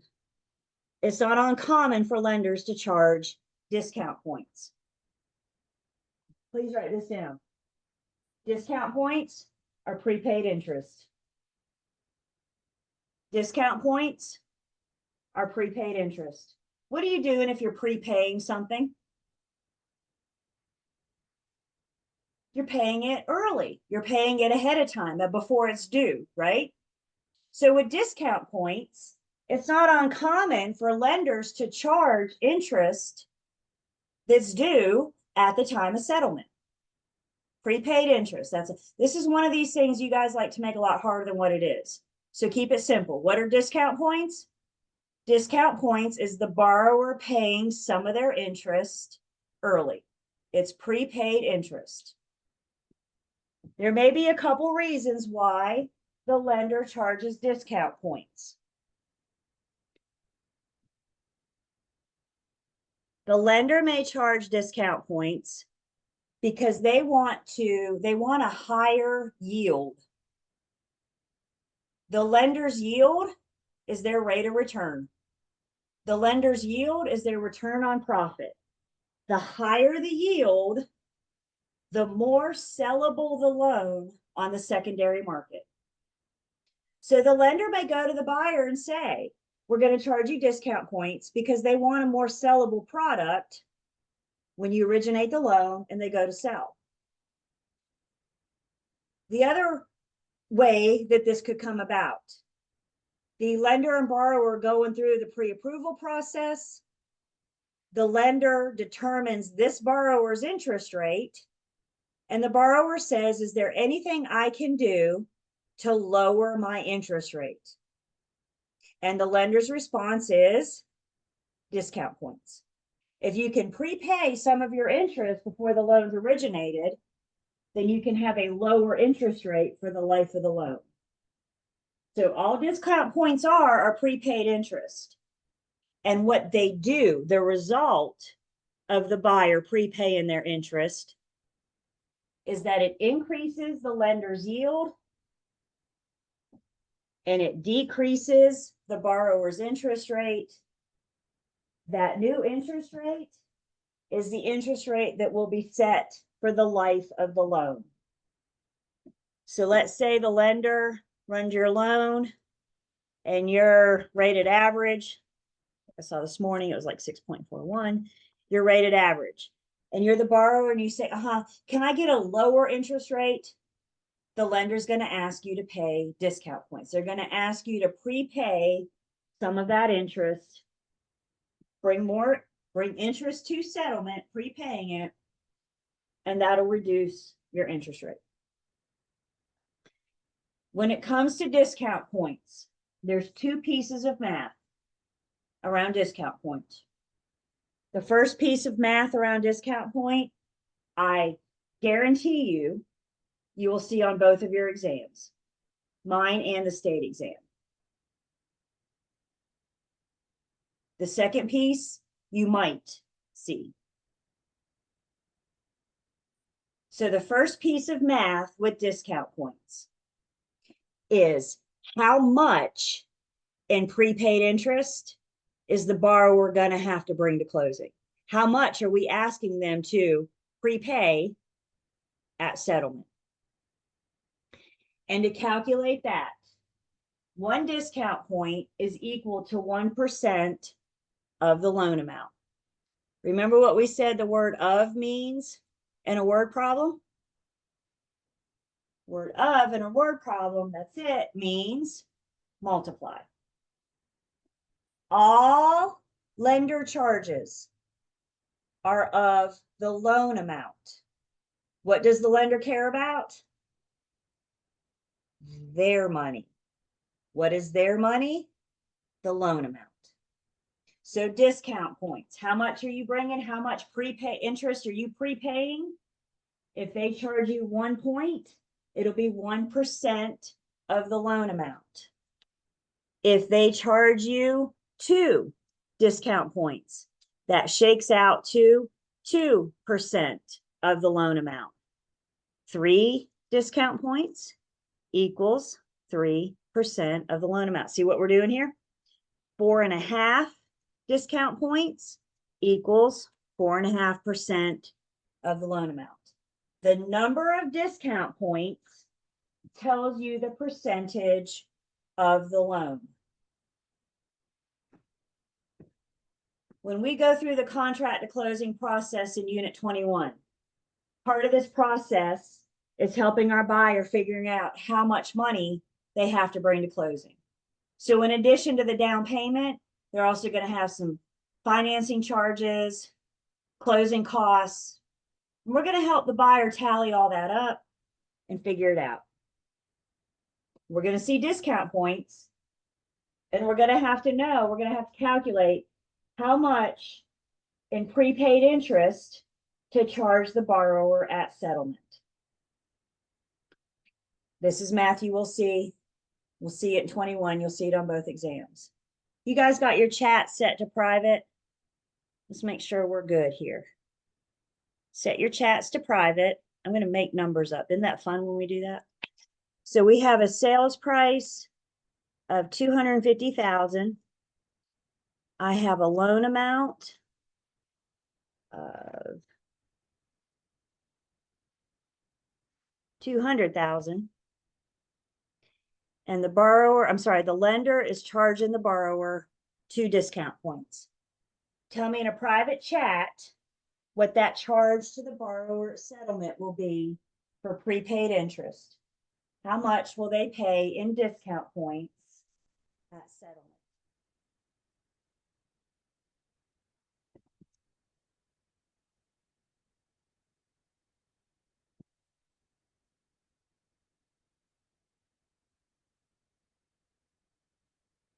I'm sorry, tell me an amount.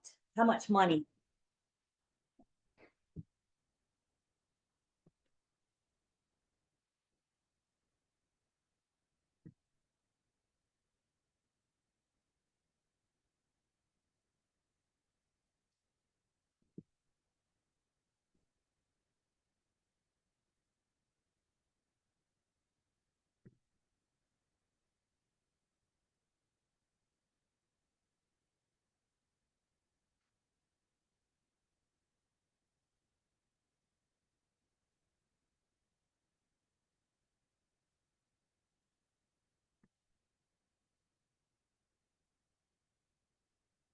Let's hear from everybody. So if you don't know, say IDK.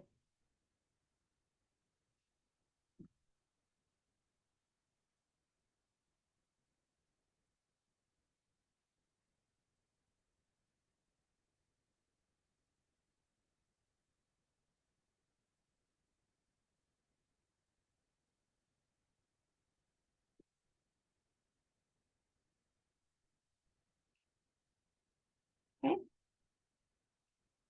So discount points are prepaid interest. And the question on the table is how much money will the buyer have to bring to closing for that prepaid interest? How much will they pay at settlement at closing for those discount points? Discount points are always of the loan amount. So anytime we're dealing with the lender, all lender charges, you guys may want to jot that down because that's important. All lender charges are of the loan amount. What does the lender care about? They don't care about the sales price. They don't care about your money. They care about their money, which is the loan amount. The number of discount points tells us the percentage of the loan. So if I have a loan amount of $200,000 and you're being charged 2 discount points, we calculate that by taking the loan amount times 2%, and that has you bringing, for discount points, $4,000 to settlement. That's $4,000 in interest that you will prepay at settlement. So the number of discount points is the percentage of the loan. Questions on this first piece of discount point math?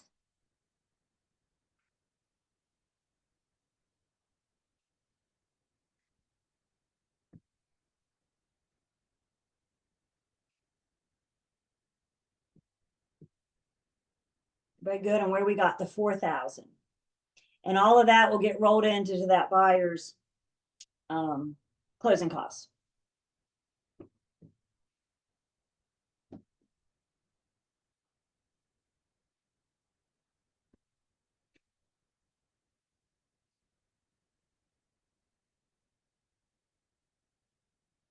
But good.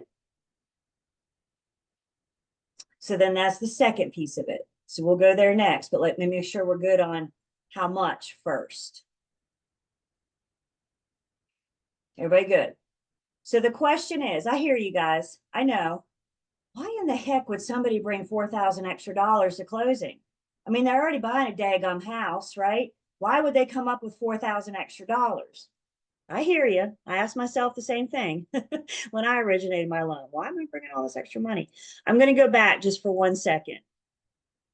When the buyer prepays interest, when the buyer brings discount points, it does two things. It increases the lender's yield and it decreases the interest rate. You've already paid that money. They're going to account for it by a lower interest rate. A lower interest rate means your monthly payment won't be as much for the length of the loan because you've already prepaid that interest. So the first piece of math, I promise you'll see, is how much. The second piece of math is what will the lender's new yield be and what will the borrower's new interest rate be. You do not have to worry about this second piece of math unless the question specifically asks, what is the lender's new yield or the borrower's new interest rate? Head bobs, everybody just heard me. Don't worry about this second piece unless the question specifically asks. If the question doesn't specifically ask, then you roll with the interest rate that they gave you. If they ask you to adjust the interest rate, this is that second piece of math that you may see. When it comes to increasing the lender's yield or decreasing the borrower's interest rate, whenever you buy a point, a discount point, that equals 1/8%. When it comes to discount point math, I like to think about pi. And discount point pi is divided into 8 pieces. Discount point pi is divided into 8 pieces. So when you buy one discount point, you are reducing your interest rate by a piece of pie. It increases the lender's yield by 1/8, and it decreases the lender's interest rate by 1/8. Increase to the lender, add for the lender, decrease for the buyer, subtract. You guys know I enjoy math. One thing of math I don't like, strongly dislike, is fractions. Fractions are no fun. So when I see a fraction, the first thing I do is convert that puppy to a decimal point. If I take 1 divided by 8, I get a decimal point of 0.125. If it's 2 discount points, then it's going to be 2/8, or if you like to see that different, 1/4. Either way, 2 divided by 8 or 1 divided by 4, we can convert that to a decimal point. So the number of discount points tells you how many pieces of pie, the percentage that you're reducing the interest rate. So back to our example. I got 1 point, which means the buyer is decreasing their interest rate by 0.125. I think our buyer a few minutes ago was quoted an interest rate of 6.41%. They say, I want a lower interest rate. Let's see, this is the borrow. I want a lower interest rate. The lender says, buy a discount point, prepay some interest, buy a discount point, and we can reduce your interest rate by 1.25%. 6.41 minus 0.125 gives you a new interest rate for the life of your loan of 6.285%. You got a lesser payment. You don't owe as much each month because you prepaid interest. So for the borrower, it reduces their interest rate. It decreases their interest rate. 1 point shakes out to a piece of pie. 2 points is 2 pieces of pie. 4 points is half the pie.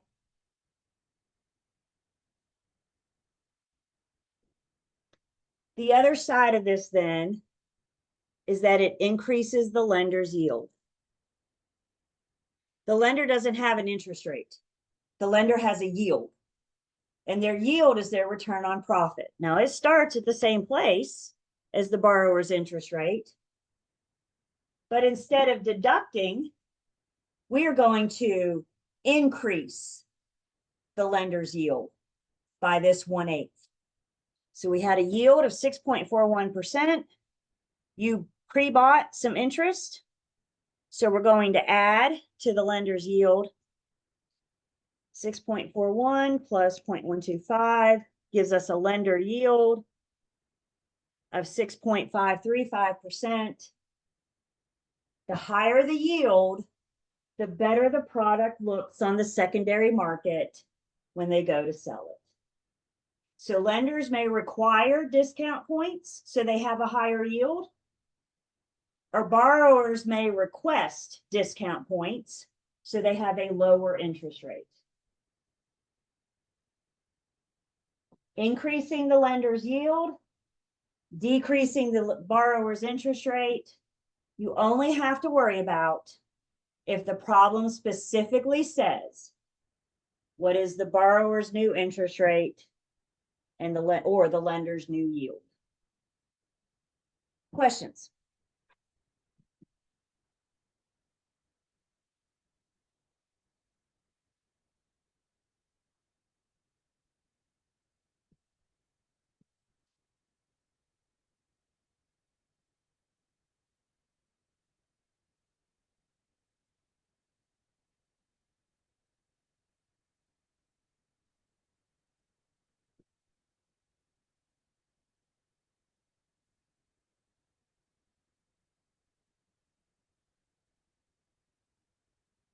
You guys still got your chat set to private? Let's see what we've done so far. So I want you to tell me some things in a private chat. We'll take a few minutes. I got a purchase price of $265,000. The buyer's getting an 80% loan at a 4.5% interest rate, and they're purchasing 2 discount points. Tell me in a private chat, what are the buyer, how much in discount points, a percentage of the loan will the buyer pay at closing, the borrower's new interest rate, and the lender's new yield. Note, you got to use the loan to value ratio first to find the loan amount. So the first thing you do, because remember, all lender charges are of the loan amount. So use your loan to value ratio, find the loan amount, and then answer your 3 questions. And of course, we'll come back together in a few minutes and go over it together. But I want to give you guys a few minutes to work through it.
do that another minute or so, and while you're finishing up, you keep going.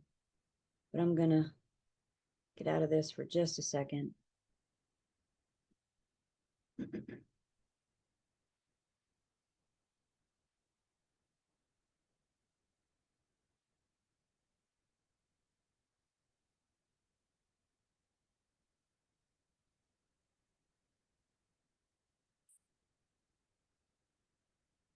Give myself a whiteboard.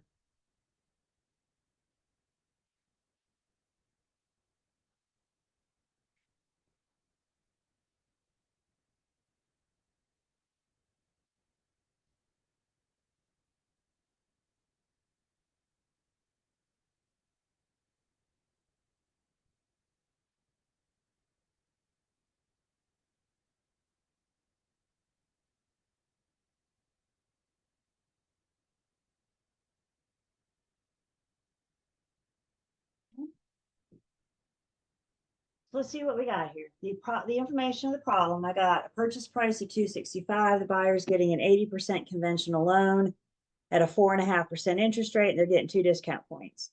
The very first thing we need to do is we need to find the loan amount, because all lender charges are of the loan amount.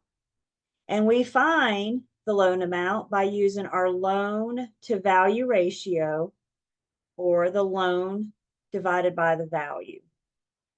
I know the value is 265. I know the lender's ratio is 80%. So the first thing we need to do is find the loan amount.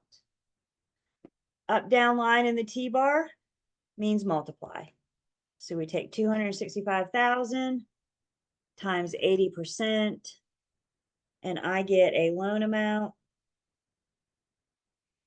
of $212,000. This is my loan amount.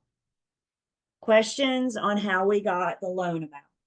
This is the lender's money. You'll be bringing 20%. You'll be bringing the difference, in addition to all your other closing costs. It's not cheap to buy a house, y'all. Questions so far: how we use the loan to value ratio to calculate the loan amount.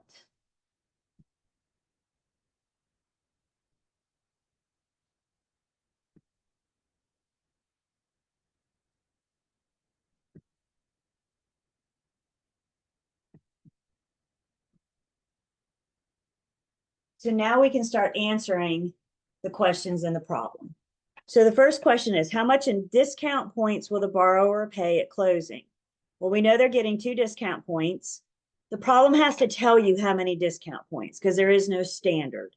So it'll have to specify how many discount points. Discount points are of the loan amount.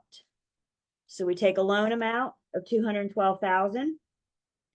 They're getting 2 discount points, which shakes out to 2%. The number of discount points tells us the percentage of the loan. So our loan amount times our loan amount times 2% gives us discount points, of $4,240. This is how much the buyer will have to bring to settlement for their discount points.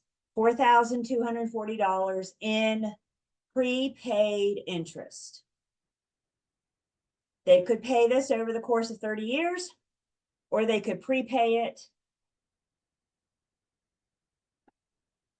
So there will be a charge. There will be a debit to the buyer at settlement for $4,240 in discount points. Questions on that?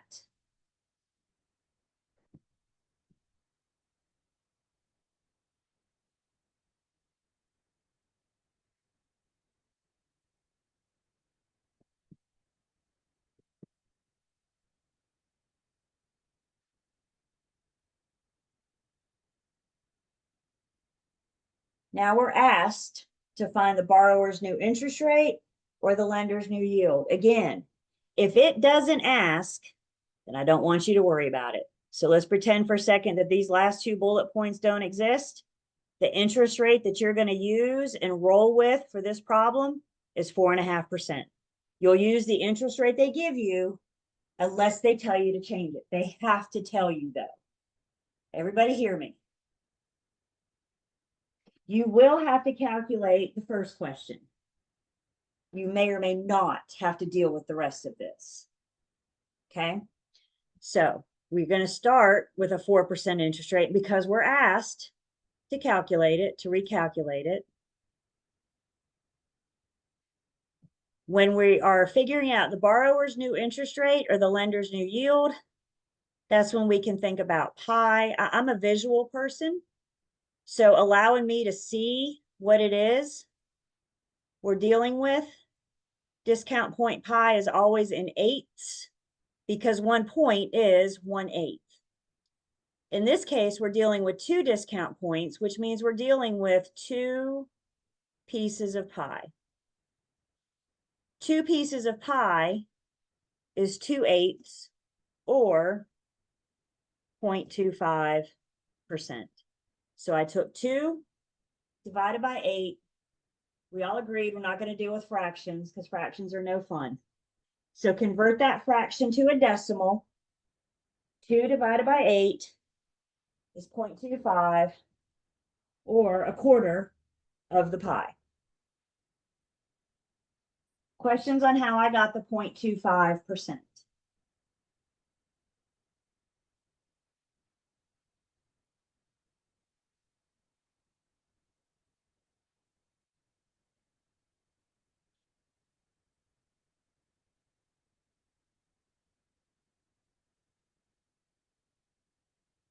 So for the borrower's interest rate, let's start with the borrower. So for the borrow, they started with a 4.5% interest rate, but they've prepaid interest. Why did they prepay interest? So they can lower their interest rate, so they can decrease their interest rate, so they have lower payments for the term of the loan. So we started at 4.5%. They bought 2 pieces of pie. They've prepaid for 2 pieces of pie, which means we can decrease their interest rate by 0.25%. Their original rate of 4.5 minus the purchased discount point, the prepaid interest, gives them a new interest rate for the life of their loan of 4.25%. The lender quoted you 4.5. You said, is there anything I can do to get that lower? They said, if you got some money laying around, you can buy some discount points, you can prepay some interest, and now I will decrease your interest rate to 4.25%. You'll have a lower payment every single month for the term of the loan, for the rest of the loan. Questions on the borrower's new interest rate?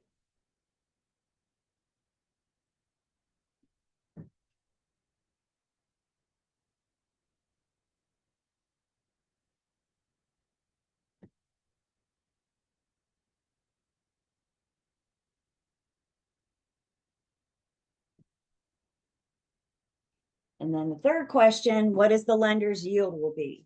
The lender doesn't call it an interest rate. It's the borrower's interest rate. It's the lender's yield. And because the borrower prepaid some interest, that put more money in the lender's pocket. They brought some of that interest to settlement when the loan was originated. So through the eyes of the lender, it's going to increase their yield. The lender's yield will start as the same as the borrower's interest rate. So the lender's yield is 4.5%. It's going to increase the lender's yield by 2 pieces of pie. We've already decided 2 pieces of pie is 0.25%. So for the lender, we're going to add 2.5, 0.25%, 4.5 plus 0.25 probably gives us 4.75%, which will be the lender's new yield. Step 1 is to figure out the percentage that the borrower's interest rate will decrease, the lender's yield will increase, and then we add or subtract to get the new interest rate of 4.25% and the new yield of 4.75%. That's about all with yield that you and I need to know. It increases. The yield is just the lender's return of profit, rate of profit. If you go to mortgage school, you'll spend a lot more time on yield. But for our purposes, the higher the yield, the more sellable the loan, the more attractive the product is on the secondary market.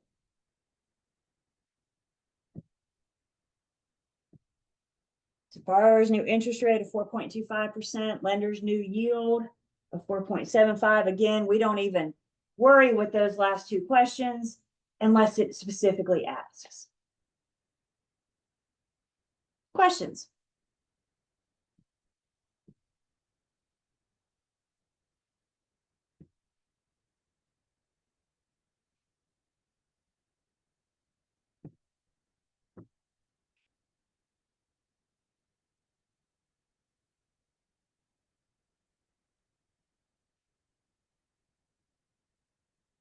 Can I erase the pink?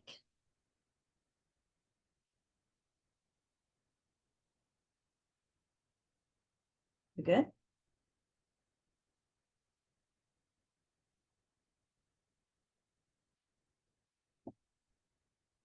Okay. Looks like we're at break time again. So let's take 10. We come back. More financing math.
Welcome back. Getting hyped up. Halloween's getting close. Probably one of my favorites. Is that weird? I don't know. It's a good time. Welcome back.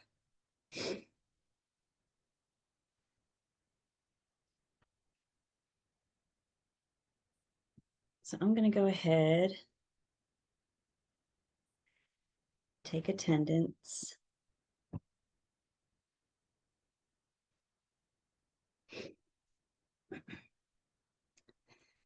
Discount, understand discount points are only one fee that the lender may charge the borrower. There's other lender fees, other closing costs, there's other money involved. Again, we're starting to get more and more in that as we head to 21. In addition to discount points, the lender is almost always, I can't think of a time that they wouldn't. So I'm going to go out there on a limb and say the lender will always charge a loan origination fee. A loan origination fee is the fee that the lender charges to originate the loan. Thank you. There's money involved with originating a loan. There's paperwork, there's manpower, the power bill, the internet bill, right? You know, those bills you and I pay. The lender's got to pay those bills for their business. And as we've been saying, most lenders sell the loan as soon as it's originated, which means they're not collecting payments on it, they're selling it. So in some cases, the only money that the lender makes is the loan origination fee. Just a fee that they charge. The loan origination fee is a percentage of the loan amount. And the problem has to tell you that percentage. There is no standard. So in addition to discount points, you will also see a loan origination fee, percentage of the loan amount. So I got a purchase price of 265. Here's our 80% conventional loan. Again, step one is going to be to use the loan to value ratio to find the loan amount, which we already know from the previous problem. With a loan amount of 212,000, tell me in a private chat, what will the loan origination fee be? Loan amount of 212,000, 1% loan origination fee. What is the loan origination fee?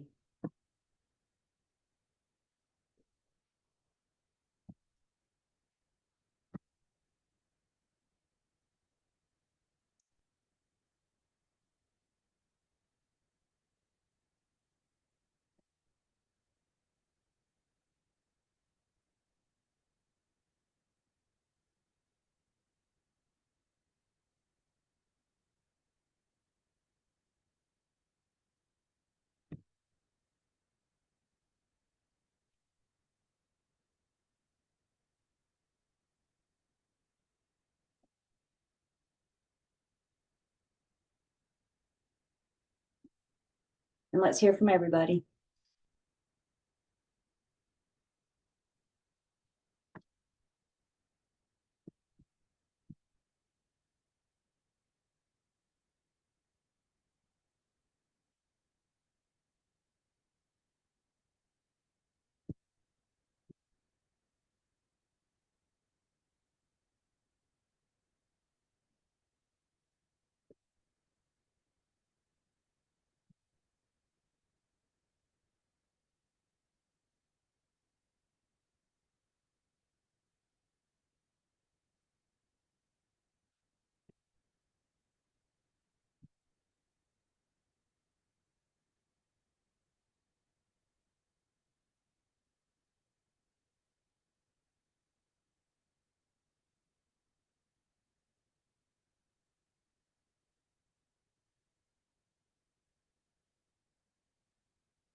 So let's see what we got. I got a purchase price of $265. I got an origination fee of 1% of the loan amount. And we know the buyer's obtaining an 80% conventional loan. So the first thing we need to do is use our loan to value ratio to find out what our loan amount is. So I know my value is my purchase price or appraised amount. I know we're asking the lender for 80% of the value. So to answer the question, what will the loan amount be? The up-down line tells us to multiply 265,000 times 80% gives me a loan amount of $212,000. Questions on how I use the loan to value ratio to find the loan amount of $212,000.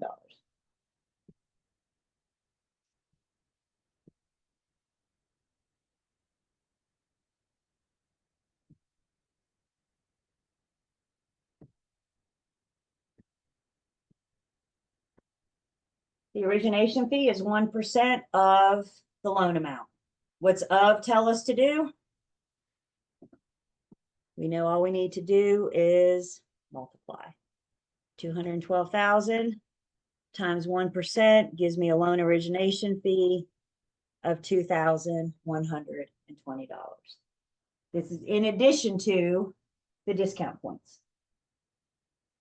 Questions on the loan origination fee. Again, the problem's got to tell you what that origination fee is. There's no standard.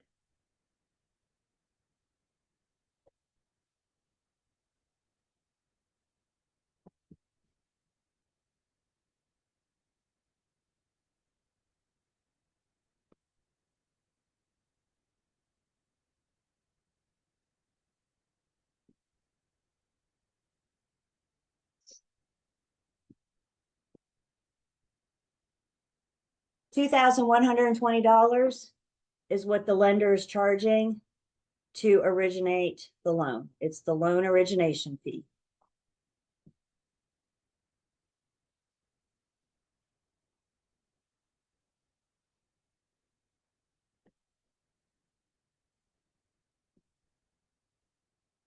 Pays their bills, pays their employees, gets them a box of Krispy Kreme every once in a while to boost morale.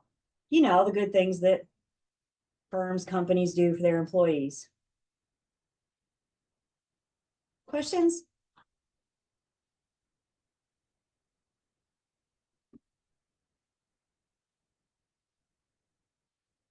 Can I erase the pink? We good? Cool. All right. I think the last piece of math, don't hold me to this, but I think the last piece of math that we see in Unit 14, we're going to go back to the idea of amortizing. So again, let's go back to 394. And let's look at that chart again at 394.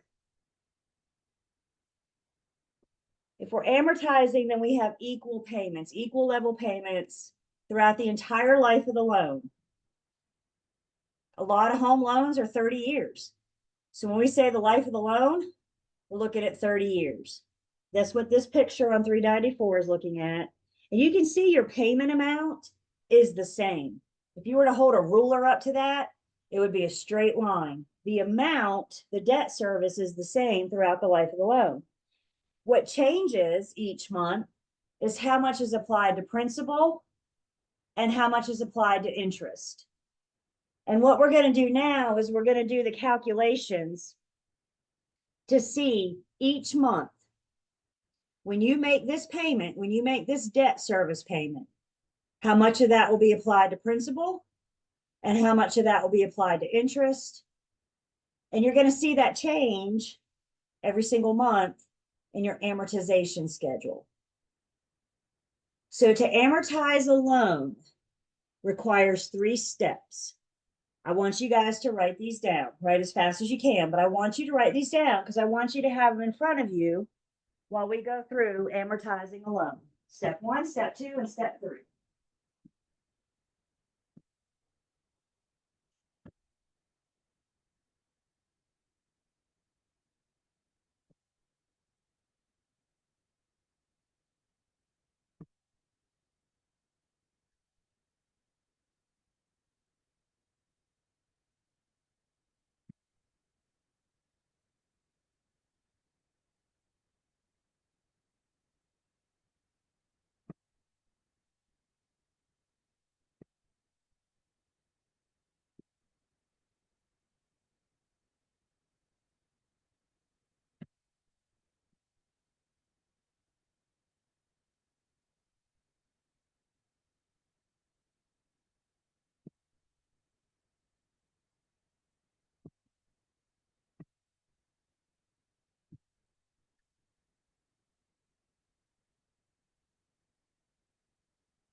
So what we're looking at here, every single month, the loan is amortized. You make a payment, the loan is amortized. Next month, you make a payment, the loan is amortized.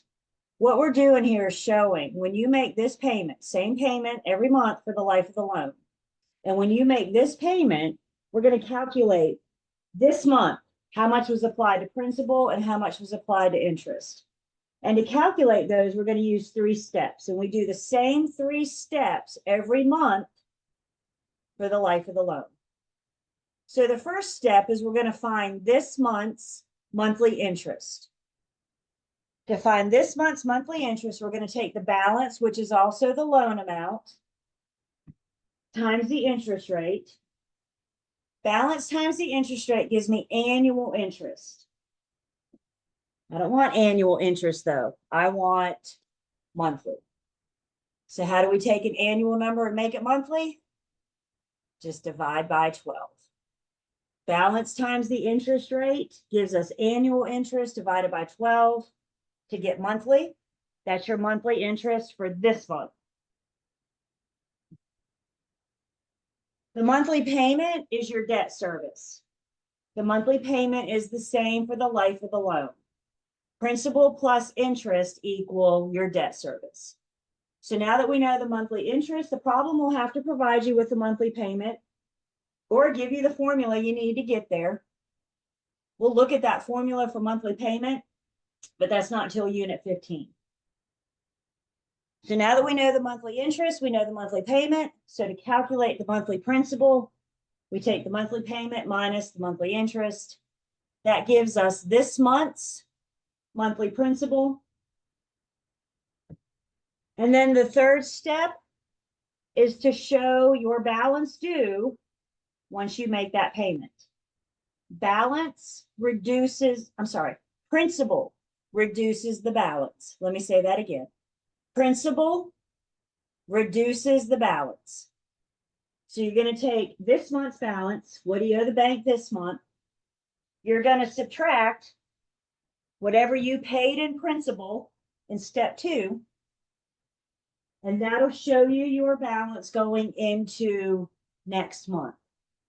Principal reduces the balance. I call these steps.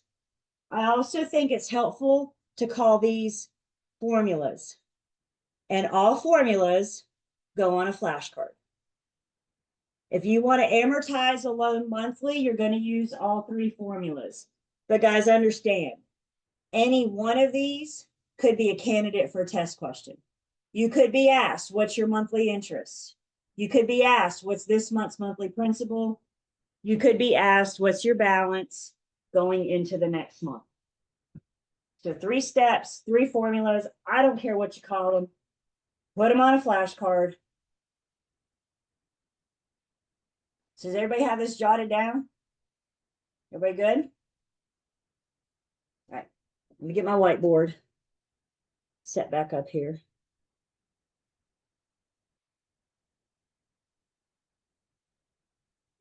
And now we're going to look at amortizing a loan. Anytime I amortize a loan, I like to set myself up with rows and columns. It allows me to see what it is I'm doing. It allows me to see each month, for example. So the columns that we're going to be dealing with, I have my monthly payment. I have my monthly interest.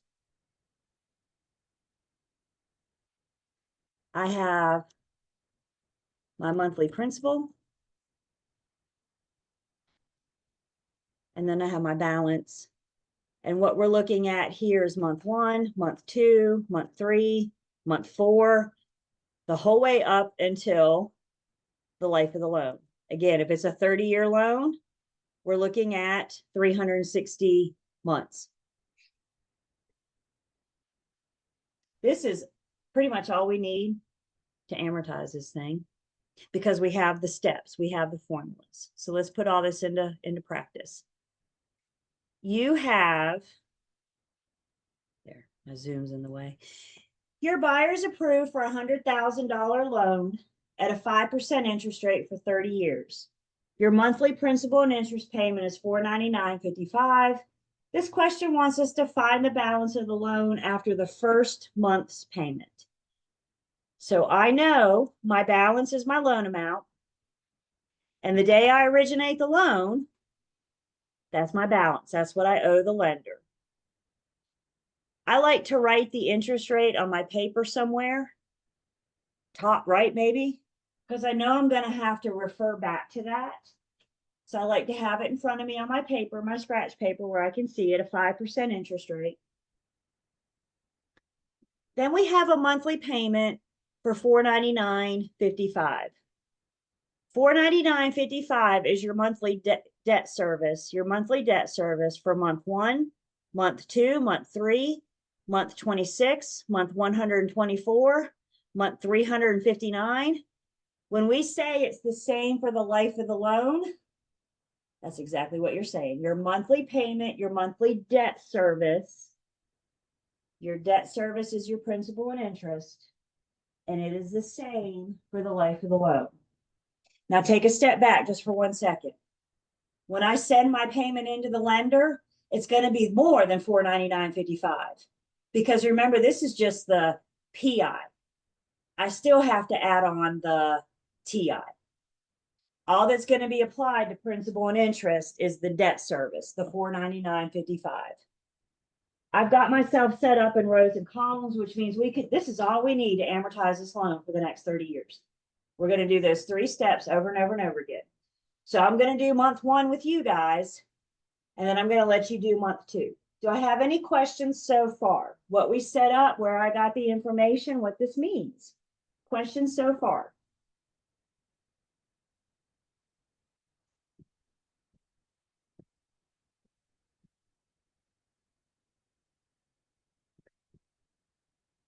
So now we look at our 3 steps. Step 1 says I take the balance times the interest rate, and that gives me annual interest. 100,000 times 5% gives me annual interest. I need monthly interest though. So I take the annual interest, and I divide by 12, and I get this month's monthly interest. When I send that payment of $499.55 on the first month, $416.67 is going to the bank. It's going to the interest. Questions on step 1?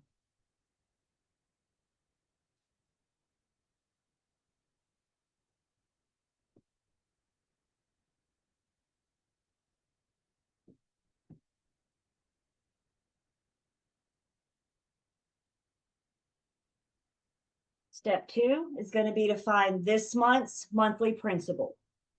Step 2 says I take my payment, my monthly payment, minus my monthly interest, and what I have left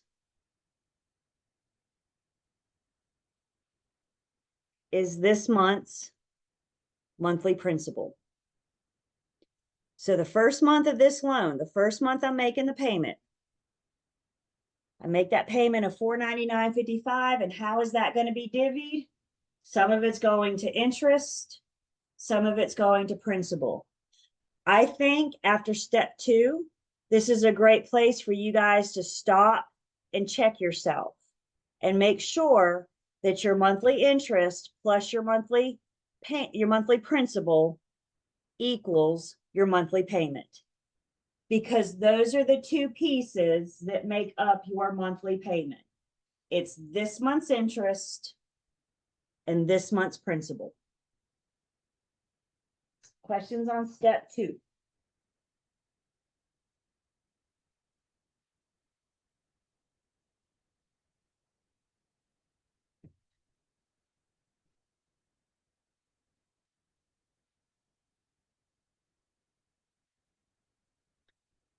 The last step then for this month is to figure out, once I make this payment this month, month 1 of $499.55, what's going to be my balance going into month 2? In other words, once I make this payment, how much do I owe the lender? Principal reduces the balance. So whatever you pay on principal is how much you're paying off of your balance. I had a balance of 100,000. This month I applied $82 and $82.88. Balance minus the principal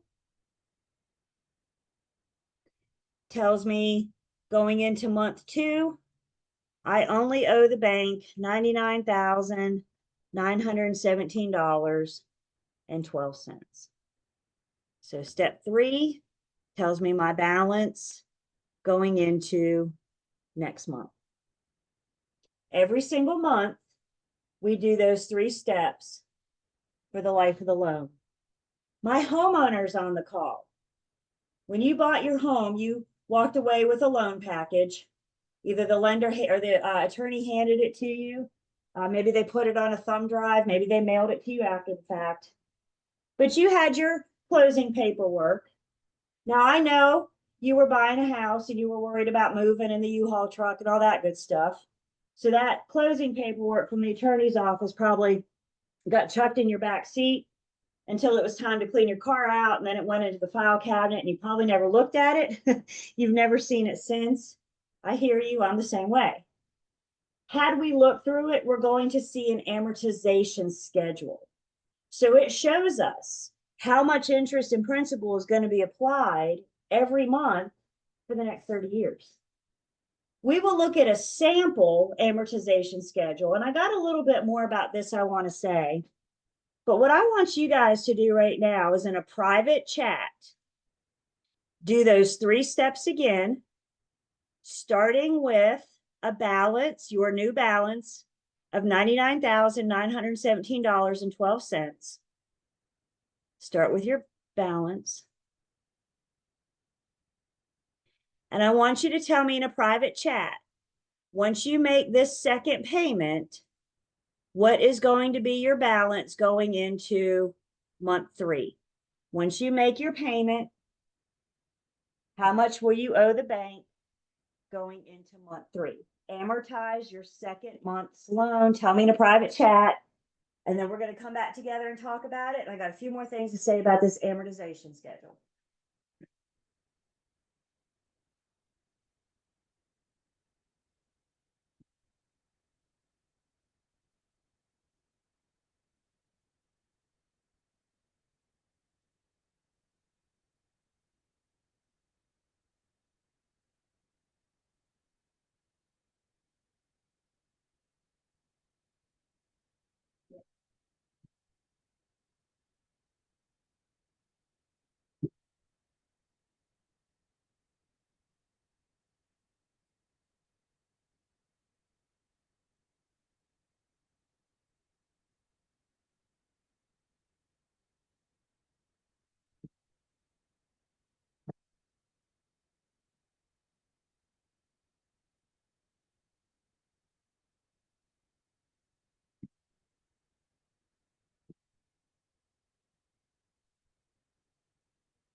About another minute, and then we're going to talk about it.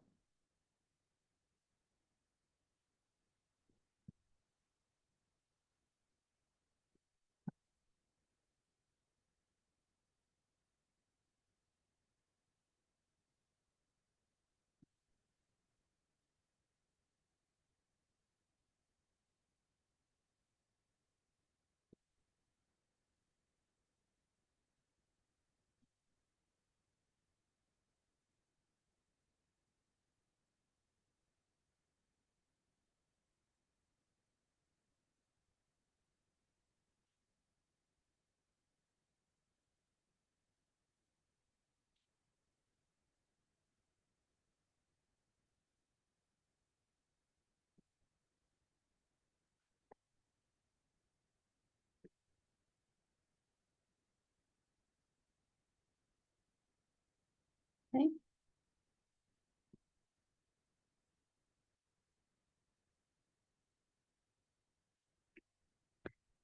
So the question on the table is, you've made your first month's payment.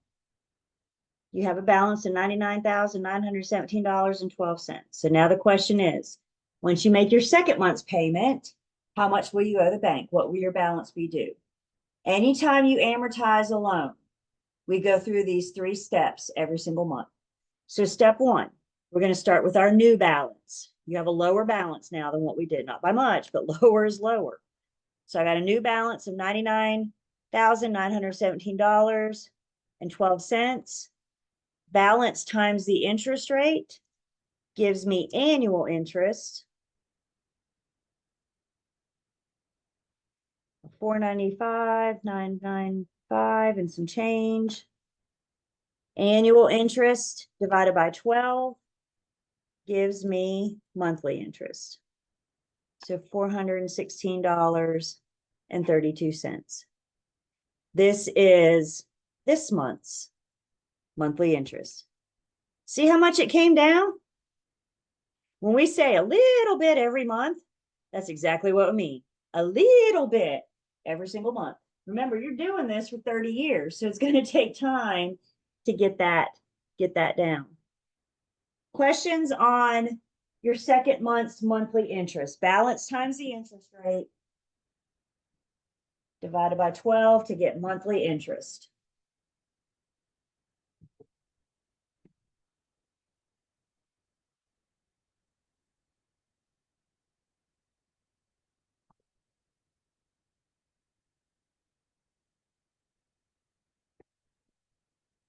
Step 2 is to find this month's monthly principal. To find the principal, we take the payment minus this month's interest to give us how much is going to be applied to this month's principal. So I have $83.23. See how it came up? Just the teeniest, tiniest a bit. Principal is your money. That's your equity. That's how you build equity. You pay on that principal. So you're $160 in your equity so far. It takes a while to build equity. Questions on this month's monthly principal. And again, great place to stop and check yourself. Does this month's monthly principal plus this month's monthly interest equal my monthly payment? And then the last step is to figure out how much you owe the bank going into the next month. So when you win the lottery tonight and you want to know how much to pay the lender off, you got to get a ticket, but you want to know how much to pay the lender off, this answers that question. This month, I started with a balance of $99,917.12. Principal reduces the balance. I had $83.23 in principal. So how much do I owe the bank once I've made this payment?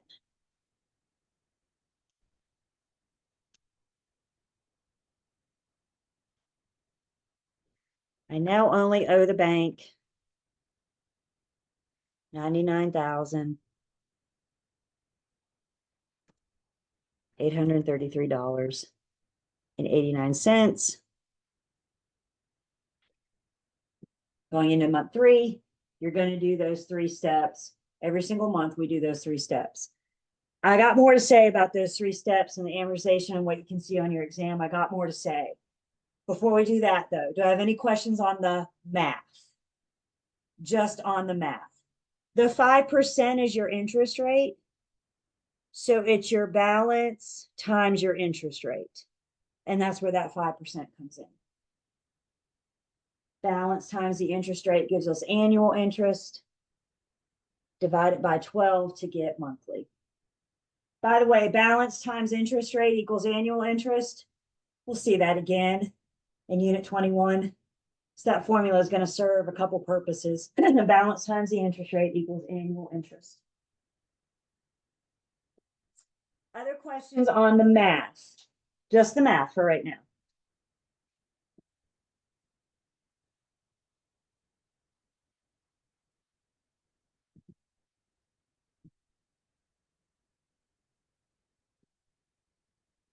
All right, couple things here. For your exam, any one of these could be a candidate. They could ask you about the monthly interest, the monthly principal, or the balance going into next month. So remember we said those 3 steps are actually 3 formulas, and any one of them could be a candidate. Put them on a flashcard. For your exam, when they ask you to amortize a loan, guys, they're not asking you to go much past the 1st or 2nd month. They can't ask you about the 15th month. You don't have that kind of time for your test. So they're going to ask you about, like, what's the 2nd month's monthly interest, or what's the balance going into the 2nd month, things like that. So I don't want you guys to ever fret that you're going to have to go into like month 8. That's too much time. They can't ask you to do that. With that being said, I'm going to take you guys out to the online learning system in just a second and show you. I have amortized this loan, this exact loan right here for us for 12 months. And that's allow you to practice. I promise you, if you amortize this loan 12 months and you use those 3 steps over and over and over again, it'll just be like second nature. And this is a test question you can spit out pretty quickly, but you got to practice. So again, do it 12 times for 12 months and you'll be able to bust this one out pretty quickly. I'll show you that in just a second. The other thing I want to say before we look at the online learning system, the principal reduces the balance. The lender can only collect this month's monthly interest. They can't collect more than that. They can't pay themselves more than what they're owed. So if you ever make a mortgage payment that's more than $499.55, that all goes towards your principal. And this will allow you to reduce the balance faster, thus pay less interest. Make sure you don't have a prepayment penalty, because if you have a prepayment penalty, you'll get charged for paying that off faster. I know oftentimes my homeowners in this class go, well, I'm going to start doing this because my pre-licensing instructor told me, hang on. I need you to call your lender and make sure you're not going to get charged a prepayment penalty before you start throwing them more money. But what we mean by principal reducing the balance, let's say you get this month at work, you get a nice little bonus. You get a bonus of $500 and you decide to make a payment more than $499.55. You're going to take that $500 bonus and this month pay $999.55. That means this month the banks collected their $416.32. So this month you're going to have $583.23. You're going to have a principal payment of $583.23, which means your balance going into the next month, 30.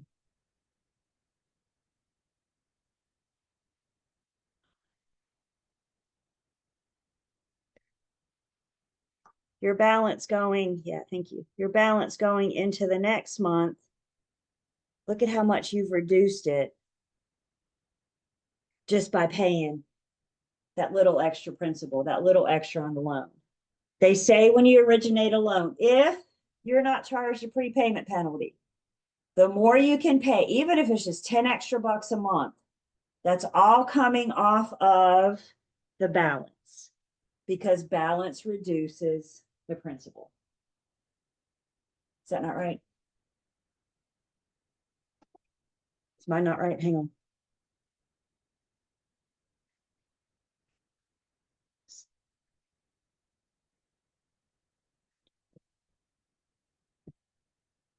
So when you originate the loan, if you currently have a loan, it's worth a call to the lender. I remember when I bought my little condo, I was so young, y'all. I didn't know what I was doing. And my closing attorney looked at me and said, even if you can put down 20 extra bucks a month, if you can swing it, do it, because that's that much less interest I have to pay. Whenever you reduce the balance, you're reducing the interest. Like I said, before you start throwing your lender money, make sure they're not charging you a prepayment penalty. Some lenders want you to specify, this is where I want that extra $500 to go. I want it to go to my monthly payment or to my principal. Questions about amortizing those 3 steps?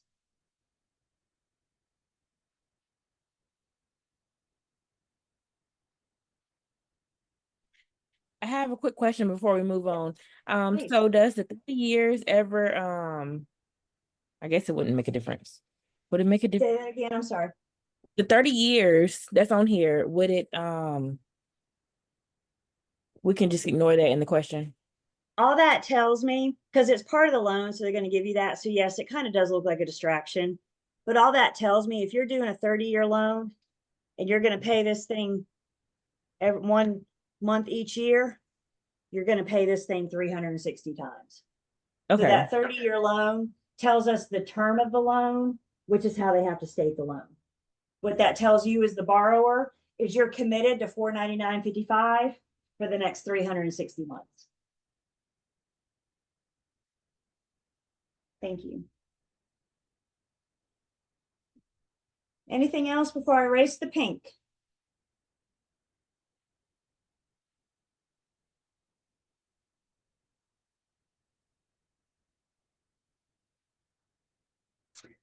All right, so let's erase the pink. And then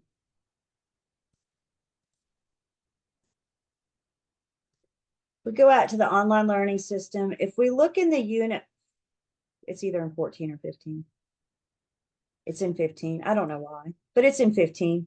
And at unit 15, we have a practice amortization schedule. So this is the exact same problem that we've been working. We've done the first 2 months. But I like this because it kind of shows us an idea of what an amortization schedule looks like. So my homeowners, this was in the packet that you got from the attorney, but it broke it down for 360 months because it's showing you specifically how much is being applied to principal, how much is being applied to interest. I have it here for you guys to kind of see a sample without loading a real one. I also have it here for you guys to practice. So you can calculate your balance due after you made payment 1, payment 2, payment 3, payment 4, etc. Again, if you do this 12 times, if you do those 3 steps 12 times, I promise you, you'll get this question. You'll get this math question.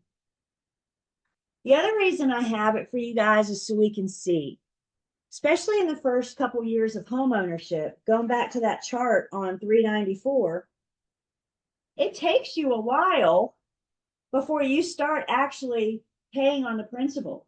All you're paying the first few years is interest.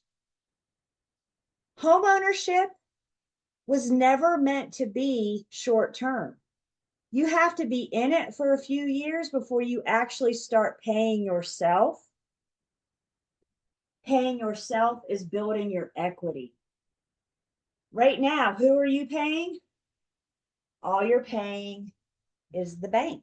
All you're paying is that interest. So that chart on 394, I mean, we are, over halfway through before we start seeing that principal payment really count, really matter. It's a big difference in owning a property for all 30 years versus owning it for 8. You know what you've done in that 8 years? Pay the bank. You haven't built your equity unless you can pay on that principal.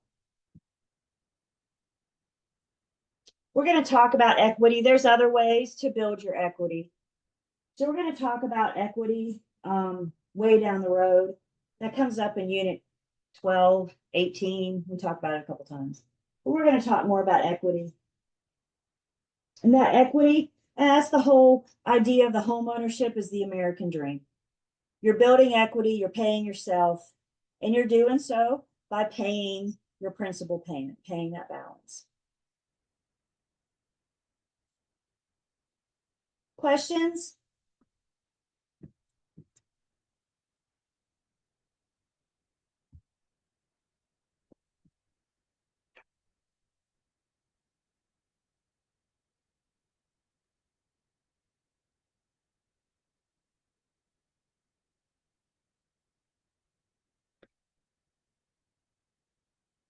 A similar question that you may see on your exam, still one more math, similar but the same.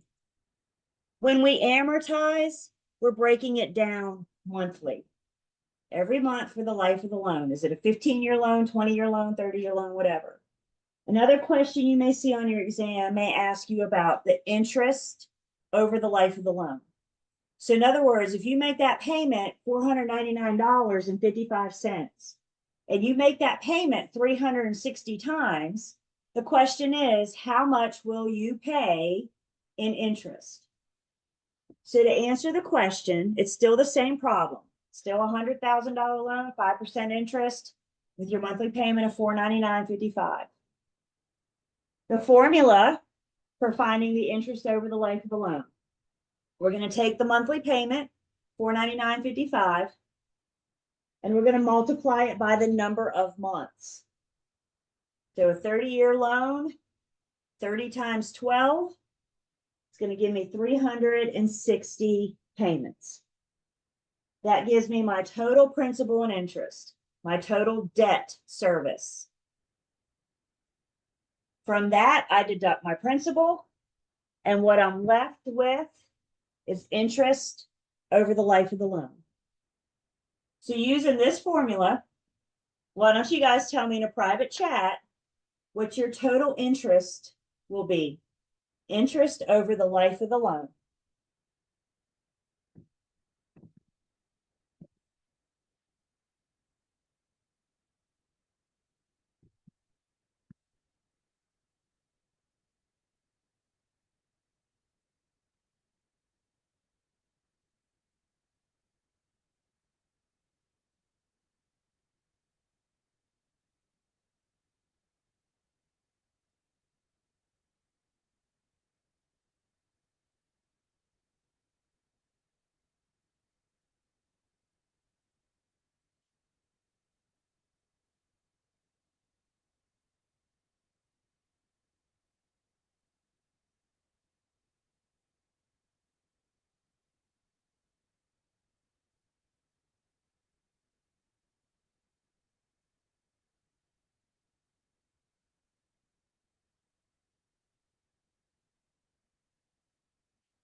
Do about another minute and then we'll talk about it.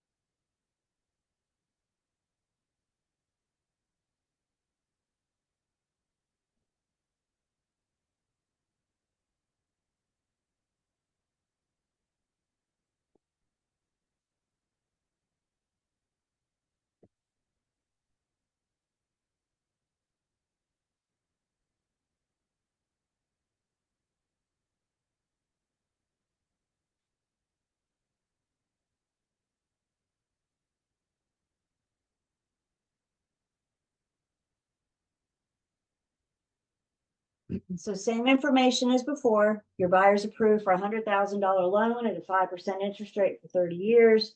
Their monthly principal and interest payment is $499.55.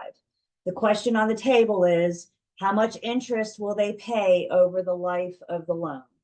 So we're going to take that monthly payment of $499.55 and we're going to times it by the number of months. For a 30-year loan, you're going to make that payment for the next 360 months. That gives you a total principal and interest of $179,838 minus your principal minus what you borrowed, which is $100,000. So on these terms, you'll end up paying $79,838 in interest if you keep it for the life of the loan. If you sell the home after 8 years, the lender's not going to get that much.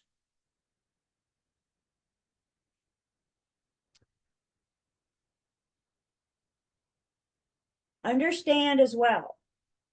Remember that month that you got the bonus from work of $500 and you applied it to your principal? You've just thrown your entire amortization schedule out of whack, because that amortization schedule is calculated on you paying $499.55 every month. The moment you make 1 penny more 1 month, then you have affected your amortization schedule going forward. You've also affected how much you will pay in total interest. So again, by making more on your principal, that's how you avoid paying $79,838 for this loan. That's how you pay less interest, because principal reduces the balance. Interest over the life of the loan. Questions?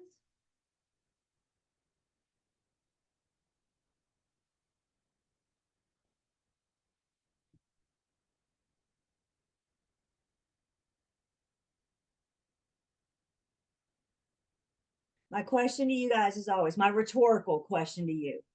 If you got it wrong, did you see where you went wrong? Perfect. And then, of course, y'all know I'm going to follow it up with practice, practice, practice. So when we finish this unit, I'll show you guys where there's plenty of practice. But before we finish this unit, we got to take a break. So let's take 10. We'll finish 14, and we're going to get started a little bit on 15 today as well. So let's take 10.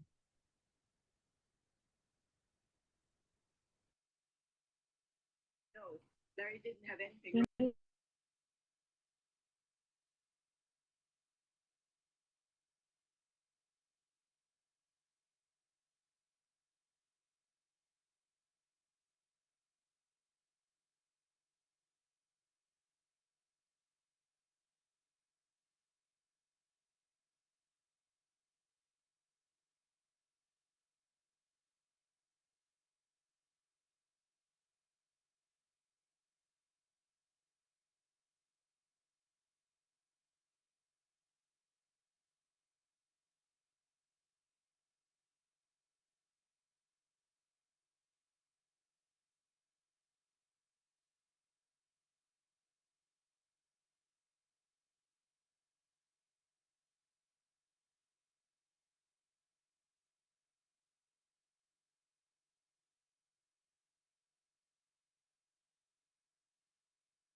Welcome back. So we're going to finish up 14, get started on 15, talk about what next week looks like. You guys get another break next week, don't you? So we're going to look at that schedule, talk about what that is about. We'll do all that before we go. I remind you that you have a midterm due, all that good stuff as we wrap up. So we're back. So let me take a screenshot for attendance.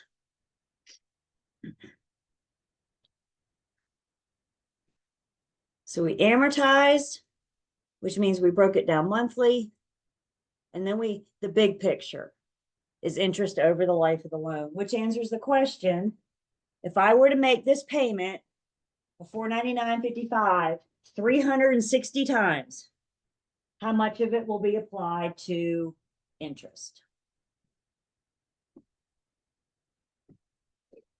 The last little piece of Unit 14 is just going over some mortgage loan repayment plans.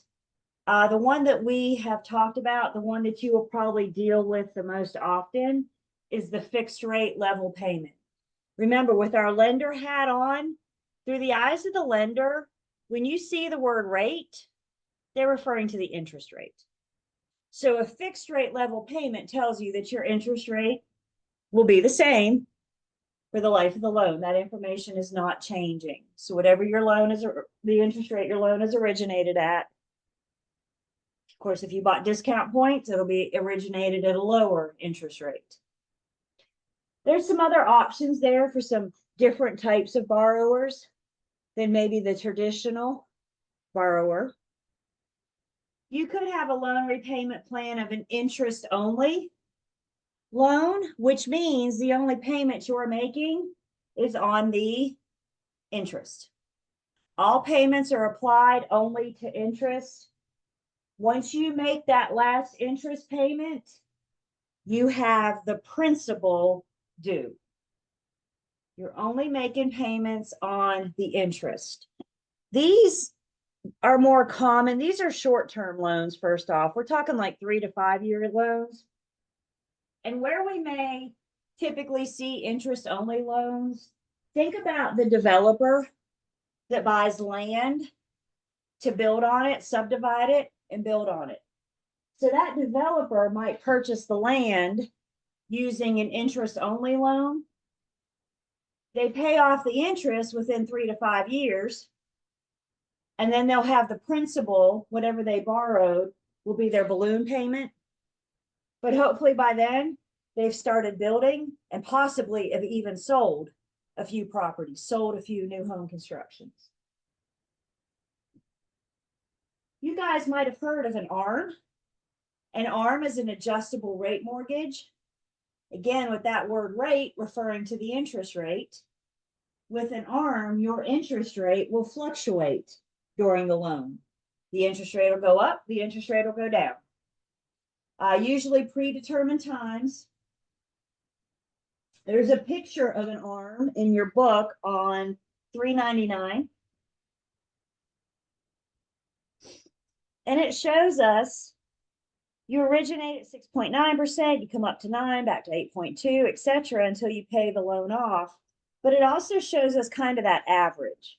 So while your interest rate is fluctuating, it's adjusting during the term of the loan, on average, you're going to end up paying about 7%. That's how that shakes out. ARMs are probably the next common after the fixed rate level payment. This could be a good advantage to short-term ownership because you generally start less than the average. So if you know you're only going to be there for 5 years or something, you may want to apply to at an ARM. Careful though with ARMs because there's verbiage in there. If you miss one payment, that could jack up your interest rate. If you miss 2, it could jack it up a little bit more. It's adjustable, which means it's not fixed.